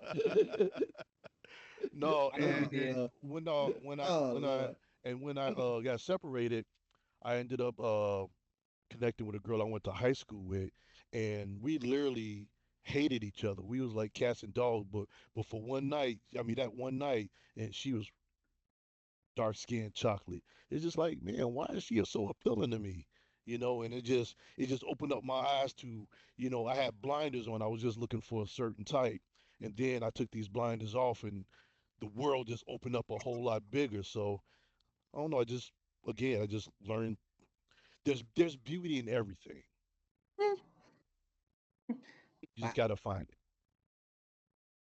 So, Jocelyn, look like you itching to answer. No, I So, wasn't itching. I was just laughing at his. I was like, my word. It's like no. Um, for me, it was marriage isn't the end all be all for me. Um, I was chasing marriage in my first one of my first earlier relationships. Like I thought that you had to find this person. He had to give you a ring. You had to have a wedding. People had to eat cake, and that had to be it. And you had to have kids. For me, honestly, where I am now, I don't have children. Marriage is not even a goal for me. I want to be in a happy, committed, long-term relationship. I don't have to go put on a white dress and do all those things. And one of my relationships taught me that. Like I was literally chasing the ring, and I learned from myself, and from my friends and people around me, marriage is overrated.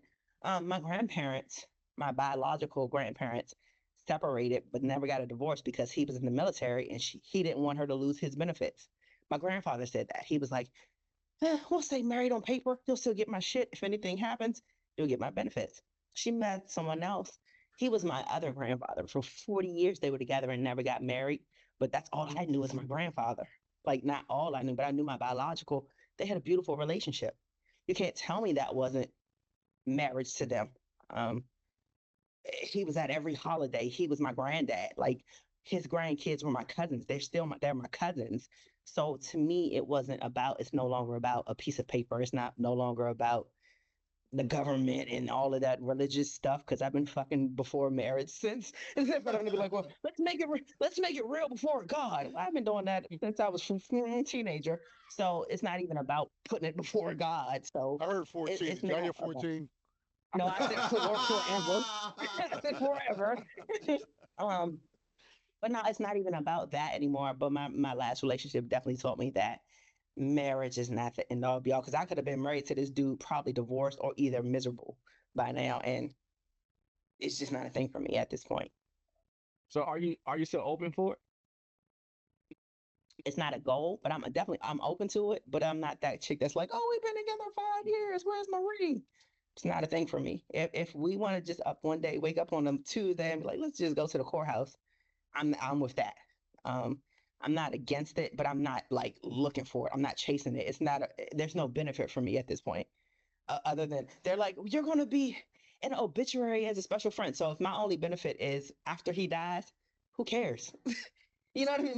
My really only benefit is you're not going to have his insurance and you're not going to be in his obituary. If the real only benefit that you can name for me is after he dies, who cares? If I know we had a loving, great relationship while he was living, who the fuck cares what happens when he dies? what you think, Michaela?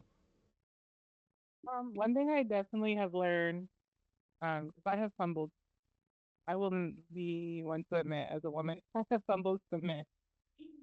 Um, but what? But one thing I have learned just in dating and having relationships is that you don't have to end it on bad terms. You don't have to wait a relationship out until something bad happens. At any point, if you, especially in the early parts of dating, if you guys don't feel like you're on the same page, you can always just mutually agree, like, hey, I mean, I think it just seems like Yep. sometimes it's like, oh my gosh, y'all aren't together because he cheated, because there's no communication. Sometimes it's just not the right person. And I feel like some in the past, sometimes I've wasted a lot of time just still being with people because I was waiting for that big thing to happen. When I could have just Mm, easily just been like, we're just not compatible people and still be cool with that person. It's not like, oh my gosh, I can't talk to you anymore. Just, it's just cool just to mutually separate and just feel like we're just not compatible for a relationship. We don't have the same goals for a relationship. We don't have intent when it mm. comes to dating. So, Mine kind of ties to what you said though. One thing I've learned from my past relationship is have an identity. Don't let the Having what? relationship You cut out. I'm sorry. Say that again. have an identity in the relationship. Don't let the relationship take over who you are. Mm, Um, to me, and I've been in a relationship and I've let, because I'm always, when I say I'm with you, I'm with you. I'm rooting for you in every way. I'm trying to help you along just like you should be trying to help me along. But for me in my earlier years in a relationship, let things go on that I would never let go on just to take away from my identity. I've been literally been with a woman that tried to dress me every day, like, like shoes, shoes, clothes, all that. Like dress me in her way, her image, taking away from my identity, who I am as a man. And that's part of your growing up process. But that's what I mean. I've learned from that process or that experience, have an identity, and don't let that be taken away from you. Definitely have an identity, and be strong in that and confident in that. So, Yeah. Jocelyn, you thought you killed your camera when we did see you picking your nose. Lies you tell. Lies you tell. I'm good with it. First of all, I don't use nothing. if if if you was a booger, I'd pick you. I This guy, Eddie.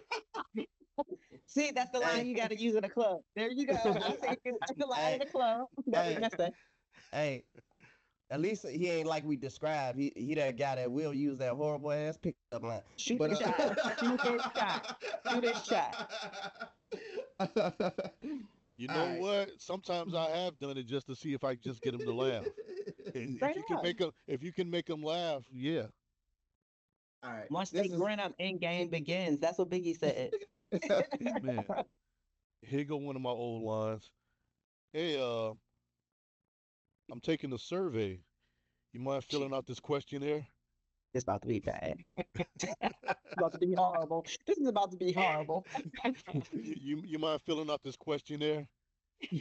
oh the number. Phone number in I got first. yeah, the number. Put up contact Hey, information.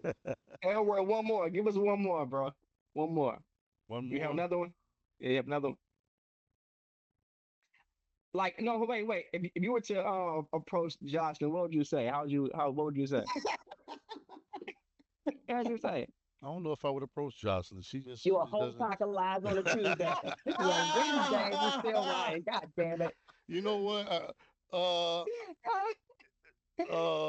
No, seriously. If I'm being totally serious, if I'm just doing it to see, okay, let me see if I can get this number. But if I'm dead serious, my pickup line is, "Hi, how you doing? My name is Roy." Seriously, I mean, it, and I'm sure that if you do that, a lot of people is going to be taken by that because every day nowadays it's a line, hey, fill out this Absolutely. questionnaire, hey, how are you doing? You know, that's why, I met, well, no, meeting somebody at the grocery store. Uh, so if you know about the upside down pineapple, every time I go to the grocery store, I put a pineapple in the basket upside down just to see if I'm All gonna the get Michaela attention. knows. Michaela looks like she don't know what that is. So if you Hey, put a Don't wait a fall minute. for it, Michaela. Don't ever Michaela don't walk know. up to that guy. Don't do it. so if you Don't put a, do it. a pineapple in your basket upside down, that means you're a swinger and you're looking for action. You're open to swing.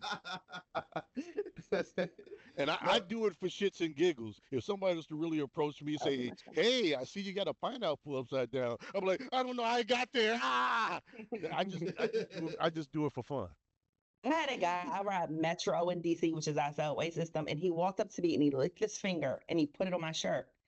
And I was like, he said, "Yeah, why don't we go to my place and get out of these wet clothes?" I was just like utterly disgusted and disturbed, but I had to laugh at him. I was Hold on like, a second. that was a good Let one. me Look, he's let me writing it get down. Look at him. I was like, this is pre-COVID. This was pre-COVID. So I was like, it was cute, but it was disgusting. So what if he'd have done that to you after COVID? So I'm a third degree black belt, and he probably would have called one of these hands. Real? You a black belt? My You're father's a 10th degree. I'm a third degree. My sister's a fourth degree, and my brothers are between 6th and 7th degree black belts. okay. Well, I got a question. I got a question for you. How come you don't see that nigga behind? No, let me stop. Let me stop. The pistol in the drawer got that taken care of. I don't fight no more now. I don't do that. Mm-mm. Trying to This think is of how many times I put a pineapple in my cart. And No, I mean, but was it upside I down wonder though? why that white couple It was could have smiling at failed. you. Like, it could have. Was it upside down though? Or you just I Pineapple don't could have even failed. know now. Oh my gosh. I gotta That know this weird stuff. redhead white couple was like, "Hi."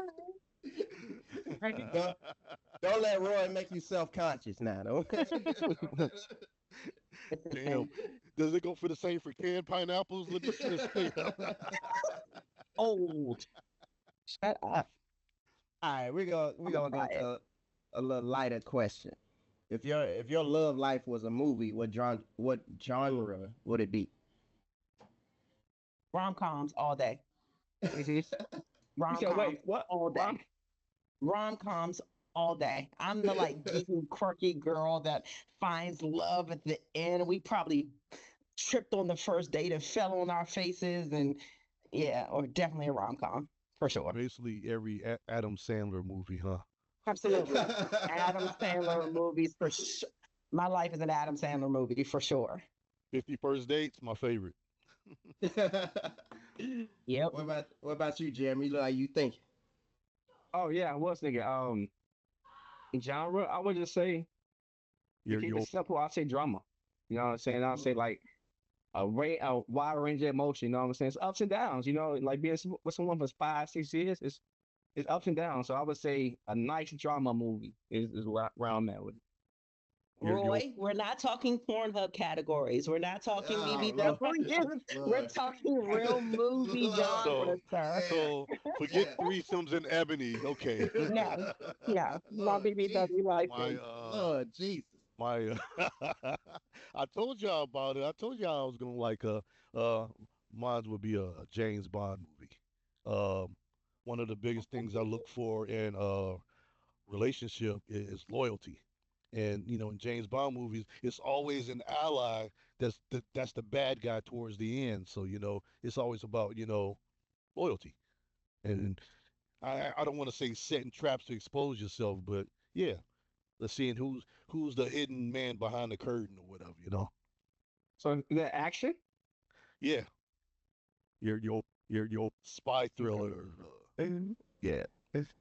Michaela, look like Kayla, you think. Look like you thinking. anime. I don't know. Like Anime. I'm on some survival. Like, I'm trying to survive out here. No, probably. I don't know. That's a hard one. I think probably every like different relationship I've been in, I could probably See? put a movie title to it. Your Last one definitely The Lion King. That man was lying. Definitely. But but no, for the most part now, I think it's more of like coming of age movies. Because I'm really just being a mom and hitting 30. I think it's just I'm kind of going from those you can go, younger. you can say reality. That is Yeah, reality. yeah. Yes, I'm just coming into this like adulthood almost. I mean, I've always been an adult, but I feel like I'm just like being hit with like this is what the rest of your life is. Here, here. Oh, so you're a So, Tyler Perry movie. No, no, She don't do that. No, absolutely don't not. be that man. Absolutely Don't be not. that man. Totally There's always some scripted man with in bad drag. wigs. Yeah. Absolutely not. Totally yeah. scripted with bad wigs. No, thank you. Hey, hey. So let me talk across the table real quick, Jocelyn. Did your dog ever get accustomed to that toy, or did you just end up throwing it away? Yo. My She word, threw it sir. What? away. That What? toy, She threw it away. the toy for your dog. Remember that chew toy, the Oh, squirrel? that's so. I was like, what? What are we talking? I'm like, I thought we were talking about rom-coms. No.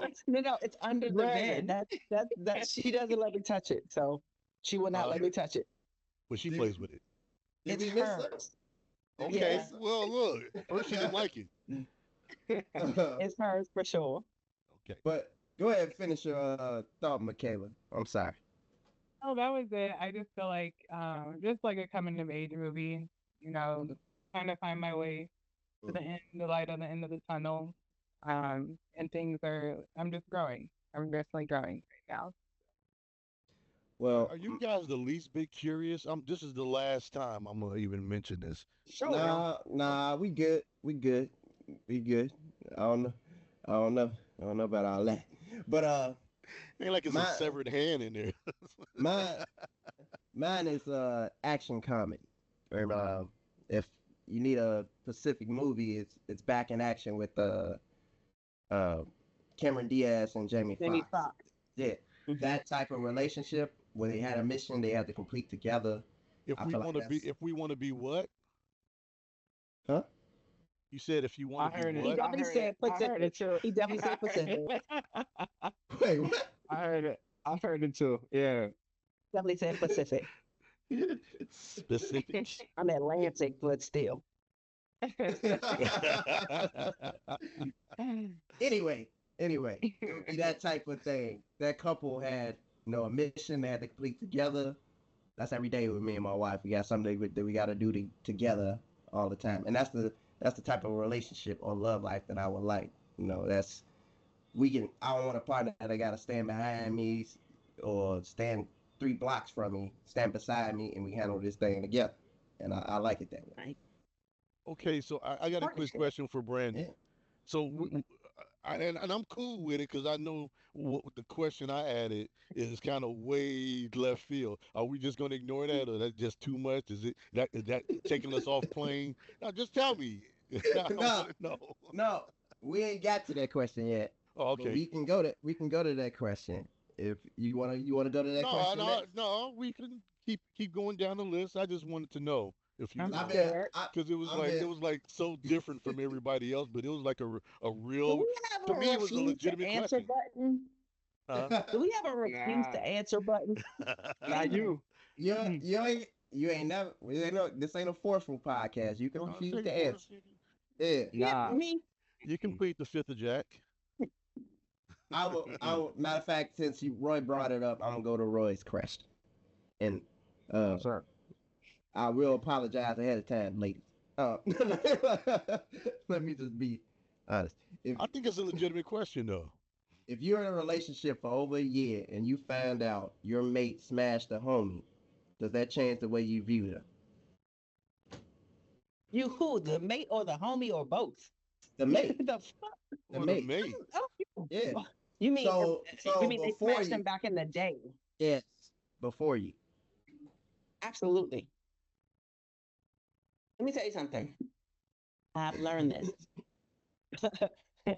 Body count, it's cool, but body count changes when it's somebody that they've smashed. Like she could have smashed like 20 dudes, right? But if she only smashed two and one of the two was a dude he knew, oh, she's a whore. Like, oh, life has changed. Oh, this bitch. I've heard the Oh, stories. I probably heard about you. You just didn't say oh, your name. not Dirty Dick Derek. Oh my God. No, wait, no. Like, no, absolutely. It changes things because someone has seen your woman in her most intimate and vulnerable way that you think that is yours. Like, you think you're the only one. Yeah. Even if you know she smashed other dudes, you know in your brain that none of these dudes in your circle has seen that. But now that you know that Derek, And Derek be doing a Dougie on him, broads. He possibly did the the Dougie on your triple, girl. the triple D. Oh, he might have put the foot on her head. You know how Derek goes. Oh Like, my God. that, like, And Derek don't need to be taking it's bitches to probably still in Applebee's. Derek's So you phone know your too. girl gave it up for no Applebee's. You looking at her totally different. Absolutely. It's totally different. There's a video Absolutely. in Derek's phone right now. Oh, And his geez. phone is so God. Like, no, Ah, sir. No, absolutely not. Like, baby, you told me you no, like sir. doing that stuff. Mm-mm. Oh my. Oh, Hey, that would be the worst though. If you find out she did some stuff sexually to him that she ain't doing to you, that would be the she worst. That would make it worse. That would make she it and worse. his phone is NLN, no lube needed. Oh my God. Like, no. What? She gotta Look, go. She's gotta go. She's gotta go. that'll Absolutely. be so question. That'll be so It's an question. ego thing. It goes back to the first question about cheating. It's an ego thing. Like, guys just can't get past certain visuals. And you know Derek is dirty. Derek don't change his drawers on Tuesdays. You're like, "Ay, Derek is disgusting. Did she smash him on a Monday or a Wednesday? Like, Wrong. what day did she like? So it's just like way too much visual. She's like, is she the rod that he hit in the park? Like, it's too many questions. Like, no, mm-mm. All right. I'll let let's who want to go next? Let's let Roy go because he seemed Yeah, itching. He just says his question. Yeah. I didn't smash none of his homies, by the way, so wasn't me. Yeah, Just to let y'all no, know that. basically what she's I don't saying is even just know like, Derek. in a circle of guys, we've all talked about our sexual escapades, and these motherfuckers done did some shit. So it's cool to hear a story until you put a face to it. So yeah, it would be like dirty, dirty, dirty woman. Even though we probably doing shit even dirtier, it's just like, ugh. You be in the shower like a rape victim, crouched up with your knees, you rocking back and forth and shit. Fine game. So yeah, that would like you said, the visual just would like, eh, you'll be praying to God for strength and wisdom, but you know damn well you don't want nothing else to do with her, cause she'd fuck with Triple D. Dirty Dick Derek. Oh my No, God. no, Yeah. seriously, sure. Okay, so I got three guys. Seriously. So if you're dating a girl, say you're dating for like 6 months, y'all are in. Like you dig her, you fuck with her.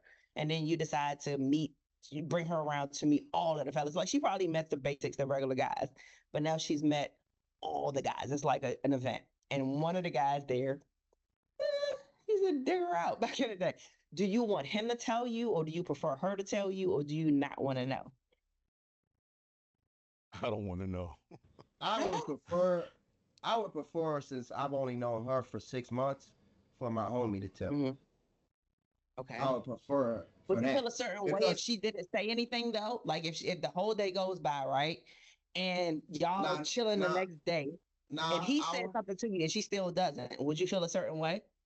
no because I know the my homie. So if he tell me they smash and it's depending on the time frame. Now if they smashed 6 months ago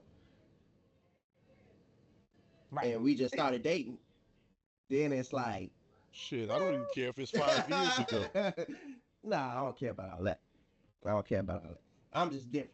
I Now would if think that it's she would be reluctant to tell because she really found something special in you when she was just wilding out with him. There. That's probably be a reasoning why not to say. And again, it's It like didn't matter to me. That you was just just got a to thing. right. That was just a fuck. It was just a train. see, Oh I, geez. it go like you say, it goes to the ego thing though. I Mhm. wouldn't Yeah. have an ego of that. I wouldn't have an Mhm. ego of that, especially if it was 10 years ago. Yeah. Like 10 years 5 years ago, we you we never knew her.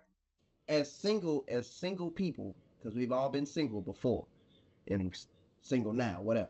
But Ish. you meet multiple people throughout the day, week. You meet multiple people, so it's understandable you had it, especially if y'all live in the same town. You had an interaction, like that's cool, whatever. And it was 10 years ago. I don't give a damn about that. That's just me.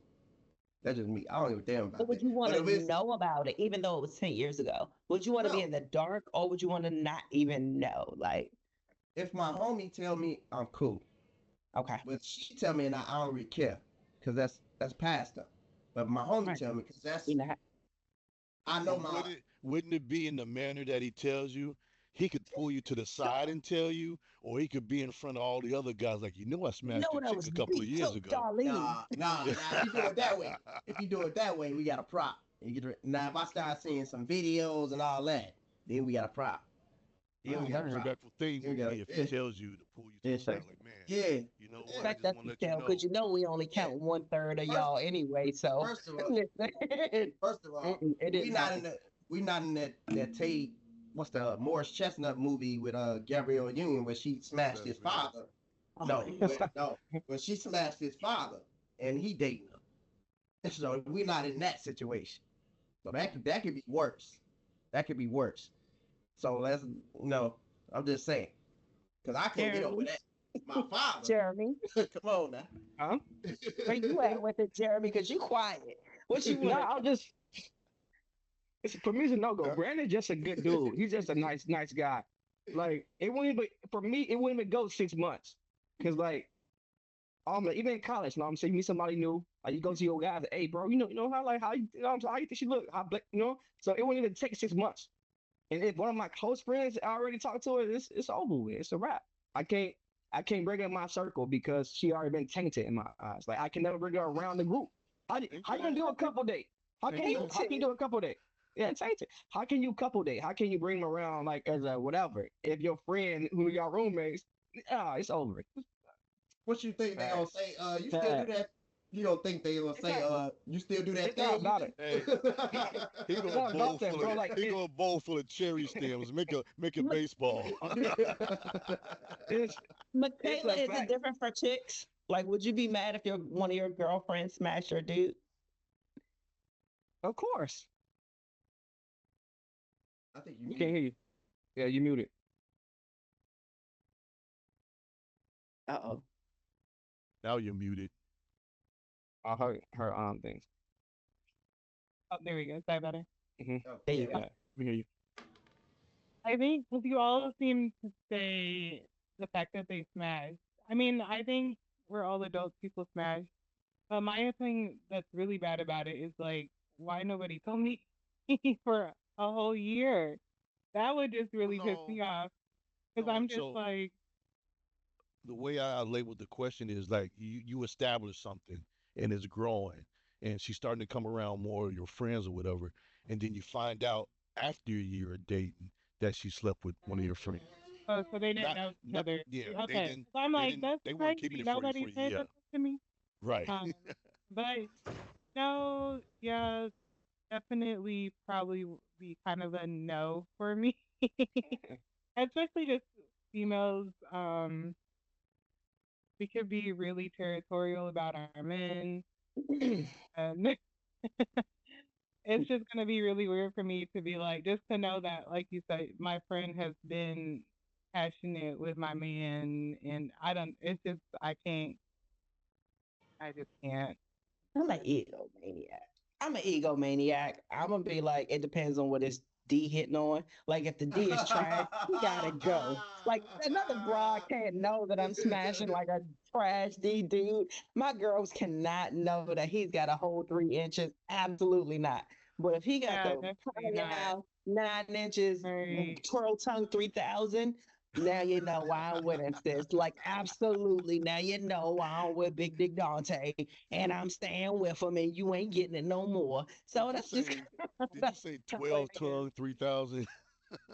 But I guess I mean I said like okay I said no, but honestly it's just one person is gonna have to go for me. So if I Hmm. am like in this relationship with this dude and I'm like oh yeah I really do like him, then I'm probably just not really gonna be friends with him. Yep. There you That's go. just I guess that Big is Dick the Dante, more. But Big if Dick Dante prevails. but if I'm like this is my homegirl since the beginning of the days, the times we don't share men, Listen, so listen. She's a gotta go. whore.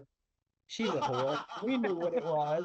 We know Brandy gets down after the club. And Brandy done smashed all the one-nighters.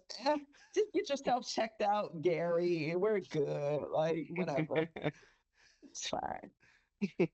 Brandon, you got a reputation. Brandy has a rep. Your name is in the woman's stall. Yeah. Nah, fella.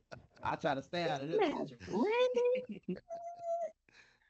All right, we got two more questions before we go into our affirmations. And ladies, I just want to let y'all know at the end of the show, we always do affirmations to end on a positive note. So it's cool if y'all don't have any, but that's what we do in the show. Uh, not to put y'all on the spot, but what's the first thing you notice when you meet someone? You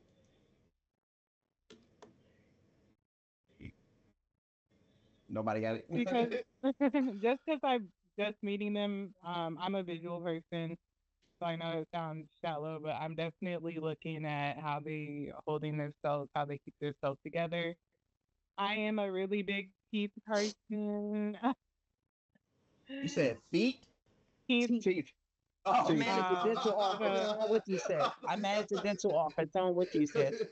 I thought you said um, feet. I'm like, so yeah, teeth.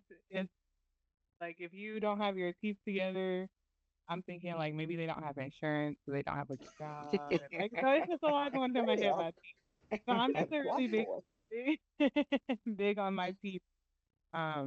But yeah, first I am a definitely. I hope I don't sound shallow, but I'm definitely looking at how you put yourself together. Are you clean? 'Cause you don't have to have the latest designer on, but just what do you got on? Is it clean? Is it fresh? Am I fresh?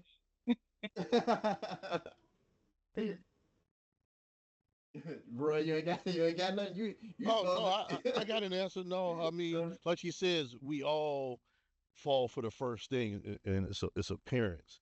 But I got these. Call it a fetish if you want. But I like a girl that really knows hip hop. That's actually how I met Jocelyn. We was on his hip hop page. I Yep. forgot what the comment was, but I'm like, the fuck she know about that?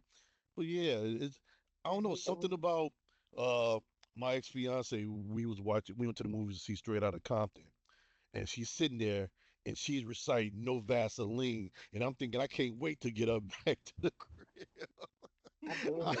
crib. So it's a weird fetish for me, but I like a girl that loves hip hop. uh, what about you, Jeremy? I see you nodding your head. Nah, okay. The first thing I noticed is I would say like skiing. I'm a natural person, so I try to make sure they're not like caked up with makeup, So I look at skin, facial first, then I go to the smile, and lastly like the way she carries herself, how she moving, how she walking, how she talking. So in that order, that's how I I look at agree with you, Jeremy. Every first date, I make sure it's raining. No bullshit. Wait. it. You're a trip, man. What about For, you, Jocelyn? for me, it's literally upper net things: face, haircut, grooming in the beard, mustache. You got the Anthony Hamilton look. We probably not a match because you probably eat too natural for me. And The patchy. I don't like black soap and rhubarb. Like that's not for me. Like no. So if you got the patchwork, that's not going to work for me. But just your overall grooming of all of this. If you're coming to a date, or just we're just meeting up, or just even if we're in and you're in a place to meet women and you're not groomed in this area, I don't even need to look down. I don't need to look at anything else. Like, what are you here for? Like, if this was gonna catch my eyes first. So no, absolutely not. For me, it's kind of I wouldn't say more of a mistake, but having the ability to smile with our eyes or read or show our emotion with our eyes. Like I think eye contact is a big thing already in anything you do in life, but when you initially meet someone, if you can tell that they're a happy person or a positive person through their eye contact, that's that's sexy to me. Like I like that. I like that. I know that's 3 y'all off. That's 3 y'all. No, no, no. No, eyes of the soul. Yeah. But I don't like get it twisted. I'm a stylish person. My parents are both stylish. Y'all can look at everything that I do. Like we're stylish. I care about how you present yourself in public. Um, if you look dusty, we're not gonna look like a match. We're gonna look like I'm there with my cousin from wherever he is. So I just feel like we gotta be a match in that way. Like you gotta give a fuck about what you look like when you're coming out to meet a person, man, woman, or whatever.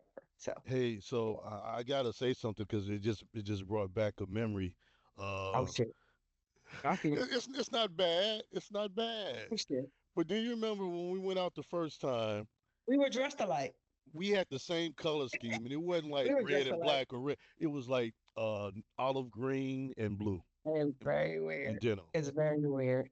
And we told the restaurant that we were on a 1 year anniversary date, and this was the first place that we ever came for our anniversary. And they gave us like free dessert. Wait, Like that's the fun shit that I want. Yes, Johnson, you said that earlier. I didn't I know that was did. Elroy. Yeah, I Yeah, didn't know that was it was. It you was. said that earlier. Okay. So it wasn't like it was rehearsed. I just said it, but her eyes grew, but she played along. It's like she And didn't say so stop let's lying, go. She ruined it. We're taking pictures. We're like hugged up. We're like, yes, love. Fuck, I'm down with it. Like, let's go. We had a You were ball. like Wait, wait, time the out, time manager, out. Wait, the wait, manager, the wait, waiter. wait, wait, wait, time out. Because she said What? that earlier.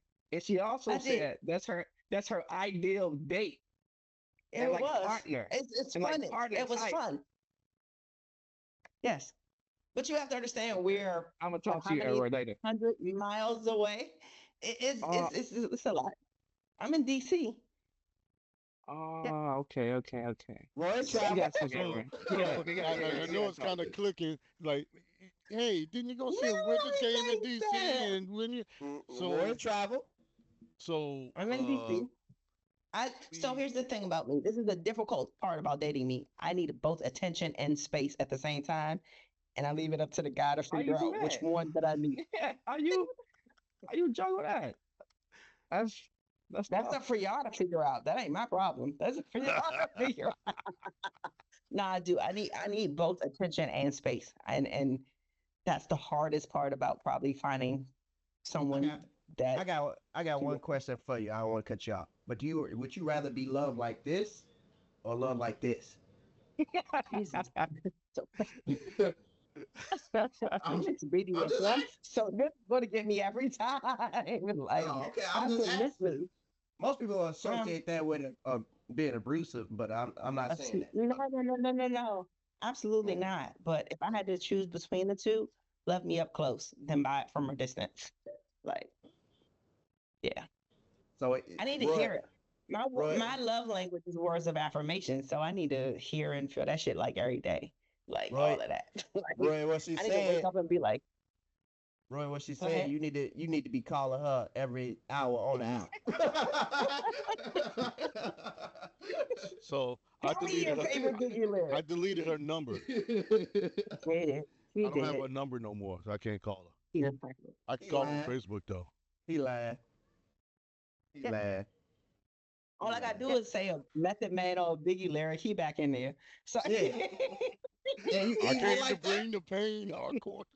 Yeah, you easy like that? No. yeah, show me his Willie after a Biggie lyric. It's so easy. So, I'm sorry, this took a dark turn. And sorry about we would really have some Michaela. real Don't deep. mind us. We're foolish. I'm sorry. We would really have some deep conversations about hip hop, and it, And it the was Lakers cool. and LeBron and And the Kobe. Lakers. And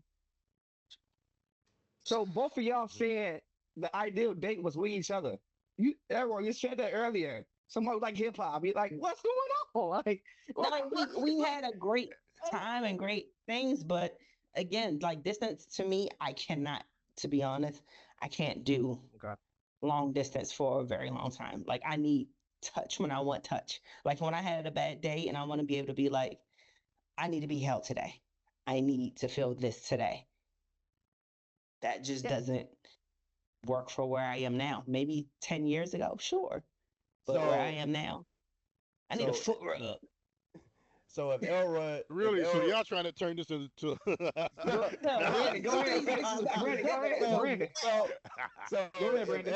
If Elroy was on Pop the Balloon and it came up that question, where do you live? You popping the balloon because he said that? Yeah. Everything else match up. But you popping the balloon because he said that? again, I didn't pop the balloon on the first time, so we saw how things went after a while, and then after a while, it was kind of like I need a little bit more. Nah. That's not what I asked. That's not what I asked. That's not what I asked. I said everything else match up. You got one more question to come after that you Look, asked. he trying to get me to turn into that plumber. That plumber guy that made the show famous, where he went in on all the And contestants. now he's fighting trannies. Like, what the fuck? Like, no, absolutely not. But that's my No, question but though. he's the dopest dude. No, he's super dope. We had we had like good times. We went out multiple times. We met up a couple times, and it just was like, you're not here. Like, this is not. I can't plan, and especially where I was at that time, I couldn't travel like I wanted to. So it was just, it just time didn't meet up. So So All right, yeah, I'm gonna leave actually, y'all. and I think I told her this maybe a couple of months ago. We were just having a general conversation. he yelled at me. There was really nobody else on my radar but her at that time. I mean, having probably what You're you would fair. consider This is getting weird. No, no, no. considering It's access. no. I wasn't looking at nobody like that. No, And She broke my boy heart. She broke no, Elroy I heart. didn't. I can hear it. Don't y'all do She that. Don't broke y'all do Elroy that. No, heart, bro. It's not, no, because it's he can tell okay. you like the times Next that we went question, out. Brandon. thank you, brothers. Thank Thank you. you for being there for me. All right, Next I'm gonna leave question, y'all Brandon. alone. Next I'm question. gonna leave y'all alone. Next question. Leave y'all Next alone. question. But you know what? I mean, we're great friends. So I mean, at the end of the day, Absolutely. that's what the path was meant to be. That's what it led us to. We're great. And then That's gonna perhaps lead to I get some frequent flyer miles and we'll figure it out at some point. Maybe one day. Maybe. that's that's gonna lead to my next question. Okay. Can your man have close female friends? And for the ladies, I mean for the man, I'm sorry. Can your lady have close male friends? I got two dope ass female friends who I've never. When I say friends, we're friends. They, they know about my escapades or whatever, but I never tried to turn it around on them. Um, they're Are they truly attractive? friends. Are they attractive Yeah, to you? I just find them. Yeah, Okay. but So so I just find friendship in them. I mean, it's like not every girl is supposed to be, you know, preyed upon or you attempt to smash through them. I mean, it's just great to have uh, uh, a friendship where it's not tainted or I can tell about anything and she not feel some kind of way because she secretly feeling me. So we have a great relationship, and well, one in particular, I've been friends with her for about 20 years, and she well, in that time she's been with two guys, and it was like, I won't say a prerequisite to know that I exist and that I come around, but they knew who I was and they accepted me, as being a friend. I got a Yeah. question for you. So if one of them call up one day, say 2 years from now, and say, I want to be more than friends, what you say? I want to play for your heart. Dunk on that bitch. It's like, no. What you say? Um, you know Say it. what? Yeah. The fact that in one in particular, if she did, I'd be like, okay, I could actually entertain that because we've been so open as friends that there is no secrets, there's no trying to get to know each other. So yeah, I could say yeah. See, that's That's why to the why you answer can't you be her can't have friend. it. You That's can't why you have can't be her friend. Absolutely not. But no, but it's not planned. It's not part of the big Can't be plan. her We are friend. friends, but It's got to go. but see, but if 2 years something happens in 2 years where we get closer and it's just like wow, Look at Brittany do we really want to do this? or Brandy or whatever. Nope, she got to go. No, no, absolutely not. Here's the thing. I have a very close male friend. He is the epitome of a masculine male, an alpha male. All guys love him. All women want him, right? We were friends before he met his wife. His wife heard about me because I used to have a show of him and four other guys. So I was one of the guys, but she heard about me. I'm not bad on the eyes. So she was like, Shits and what you giggles. like? Nah, this was my old ones. Oh, This okay. is my old. So she was like, what's your friendship like with her? He had to be real. Like, I was once attracted to this girl. I know as her, I couldn't do it. She's allowed me, she's like the perfect wife for him. She allowed me to like come around and be this person. I couldn't do it. Absolutely not. Like, no, you're So not gonna be. Yeah, so if she go to work one day and you over no, at the house and she just well, come that's in. not happening. Oh, okay. I just want to make No, sure. I we think didn't there's have a that, but respect it was factor. times Yeah. where I will be there. I will be around with all the guys, and everybody will be down in the basement, and I will be the last one. And I was like, she don't care about this, and I would have to remove myself from that situation because I was like, this feels awkward. Like I would feel different as the chick. Could I have that from my dude? Absolutely not. No way, shape, fashion, or form. No, because my friends depend on me for certain things. If my friend needs money, I'm gonna be there. If my friend needs me to come and drop everything, I'm gonna be there. If you're a male friend, if he's your male friend and you expect him to give you money and to drop everything to come there, fuck no, absolutely not. No, no, I can't imagine my dude dropping everything for another chick or giving another chick money or being a shoulder for a chick to cry on. That doesn't work for me. It's not happening. No. So when we talk about friendships, no, that doesn't work for me. Nope. Cut her off. It ain't nothing. Cut that bitch off. No, you gotta go. You gotta Jeremy, go. you over there looking like Shaft, man. You finna give a Shaft answer. No, What you I'm got? not. Listen, You can either well, hit the streets or hit the I sheets. guess, I guess I'm old. Nah, I guess I'm old school, bro. Like, you guys reminded me, like, I never thought I had a red flag, but until this question, now it's like, it's clear that that's my red flag. And the thing about it is, because everybody has friendships before you, right? So I'm not gonna say, oh, I'm not gonna stop it because she has a close male friend, right? But in the stage of us getting to know each other, if she don't fade him out, because I'm paying attention to all this, I'm about a conversation about, if she don't fade him out by my timeline, it's over. Y'all already put you in the bracket where I'm not staying anywhere. I'm just gonna I'm gonna say no, I can't do it. So, but if definitely if we are really hardcore, like 6 months in, for real, like I don't believe I don't believe in opposite sex friendship. I just don't believe in it. Because of my past, so I can't rock with it. And I'm just not noticing that's a red flag for me. I just not yeah. So I can't do it. For sure. How you got another drink? I did. It's different. I had to put y'all on mute for a minute. Okay. What is that? Pink lemonade. Look at 202 Vodka. It's a DC thing and lemonade. 202, my sponsor. Thank you. Lemonade. What about you, Michaela? What's your thought? Friend, no. Look at Straight I no. mean, no. because like, what's the difference? Like, what? I mean, there has to be sexual attraction, of course, but like, what's the difference between you, the spouse, and the close friend? And I wouldn't want to put my spouse in a situation where they felt like they had to compete all the time, because I would not be comfortable with anything like that. And two, like, I mean, I will tell you right now, I am quick to friend zone somebody. So I mean, I do have a lot of male friends right now, but I would, when I got serious with a man, I would definitely would be letting those people know to fall back, kind of. I mean, but I mean, I feel like that's kind of a given. Like, I mean, like Brandon, I feel like me and you were kind of close friends at some point when we were younger. But I wouldn't expect us to be super close friends now because you have a relationship. You have a wife, so that would be really weird. I feel like if I was like always just so close to you and calling you and relying on you and crying and dishing to you, because it's just like Yeah. your But wife is gonna be like, bro, Bitch. what's with yeah, like what's with her?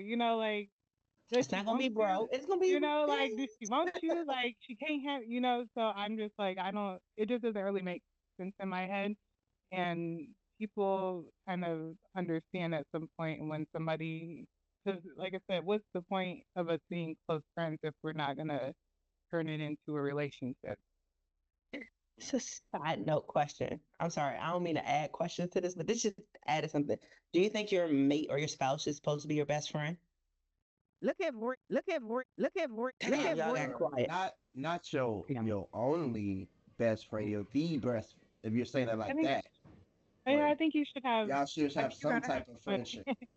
you gotta have Of course, somebody to some dish friendship. to. But you Yeah. know, it'll be like, my husband is my best friend. You're a fucking liar. Because you're not telling your husband.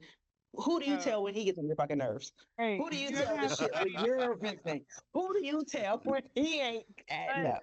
Like, like it's to the point like that person you dish to, you can't have like a sexual attraction to them that can exactly. possibly either. I mean, even like some of the ugliest dude I've talked to, under certain circumstances, sometimes they look really attractive, you know. Yep. So No, it's just word. like Being you can't, judgmental. yeah. mm. So Wait, it's wait. I just have one question, not to cut you off, but how does you said some of the ugliest dudes in some situations look attractive to you? How? Wait. the So way they've that got 10 they kids. like just the way that they attend to you and they care for you. Like if I was on the side of the road, I ran out of gas. I called this dude that I was like, oh, damn, or he had an ugly spirit. If he came right there and gave me some gas and he attended to me and like I'm like, As oh, he Marky might pulls up. there might be some there might be An some ugly there might be spirit. some potential Jesus. there. There might be some potential maybe. But I'm just like just in different circumstances. I mean, even when you drink, a lot of Hmm. men look more attractive to me when we're under the influence of some Henny. Like, so it's just like, where do you draw the line of like, oh, it's fresh, real? I have no sexual attraction compared to this person at all. And with that, you get that with your girlfriend because there's no sexual attraction there at all. But you could dish to them about your man, of course, without your man feeling like, dang, she's dishing to this girl, she's gonna go leave me for her, blah blah. So. Hmm. I have a guy friend. He literally introduces me to all his girlfriends as his female best friend. He tells me every time he meets one, I will drop this bitch in a heartbeat if you give me a chance. Like, I'm like, sir, like, so it's literally, I've known him since 1997. He's okay, he's literally 497 pounds. Not really my jam, but he literally tells his girls every time they meet me, and he makes them meet me. He makes me meet them. And he's like, yeah, this is my best friend. And I got to put on this air like, you have no idea. Your dude really would prefer me at any given moment. And I have to, his fam, like, I know his whole family to the grandma, to the great grandma. Like, I know the whole family. And that has to be uncomfortable for these girls. He threw one a graduation party when she was graduating from her, or she got her master's. He threw her a party, and I'm there, and I show up with like a gift, and she like made sure she was like, well, at the time I had like tracks in my hair, right? So I had hair. She was like, this bitch is always bald headed. She showed up here with hair because she knows you like girls with hair. So I was like, let me back up. Like I was just like, dude has no chance with me. But it's just like you put me in awkward situations sometimes as the friend of they kind of know what it is. They know that you are attracted to me. They know what it is, and they know that he would much rather be here sometimes. And that I would never put a dude that I fuck with in that situation. So that's weird. I hope he's 6'9", being 409, 97 pounds. I hope he stretched that out a Five, little ele- five, 11, five, 11, 5'11", 5'11", All right. 5'11". I think we had definitely a entertaining show and Yay! provocative or thought inspiring aspects here. I'm struggling with my words right now for some reason. We're gonna end with our affirmations here, and I guess I'll be the one to start. I don't know if everybody has some, but I'll be the one to start. I got three here, and bear with me. Everything you desire is already yours. You just have to align with it. Mm. Give yourself permission to heal, rest, and prioritize you. You do not chase, you attract. What belongs to you comes with unstoppable force. Rise. You must rise, absolute certainty that your greatness is inevitable. That's my three. Oh, I got one. I want to get a little serious here. This nigga here. It don't. Well, Seriousness Tim. and you don't go together. Yeah, I wonder why we not dating. um, not every day is a gold medal day. Not every day is going to be, full of great accomplishments. Sometimes they're going to be full of failures. You're going to wake up late. You're going to spill coffee on yourself. But that doesn't mean that tomorrow can't be better. Uh, I think the bronze medal days or the days you wish you could have stayed in bed are building blocks for you to come back harder the next day and make yourself better than the day before. Mm-hmm. Mm-hmm. Mm-hmm. Mm-hmm. I like. I like. Mm-hmm. Y'all have any positive affirmations before we Mine is simple. My drug ain't everybody's dope. And take it what you want, take it how you want to take it. But no, it's literally like what I am, it ain't for everybody. And sometimes it's for you, sometimes it's not. So my drug ain't everybody dope. So there you go. Mm-hmm. I like it. any positive words, McKim? Um, Probably like I said, I'm in this motherhood thing right now, so just for me to be the best mom I can be for my little guy. But just also to remember that motherhood is not the total definition to me, that there's other dimensions. And don't forget the person I was before, and then growing into Mm-hmm. this new person that I am. I like it. I like it. I love it. I love it. Yeah, I love it. I said it. I hope everybody had a good time tonight. I hope everything was entertaining, and I hope everybody enjoyed themselves. You know, it's another great episode of What the Fellas Think. Definitely like, And comment, the and lady. subscribe. Yes, and what the ladies think too. I'm sorry, what the ladies think too. Uh, Definitely like, comment, and subscribe. I hope you guys enjoy. We entertain, inspired, and definitely educated ourselves today on some dating experience. Thank you.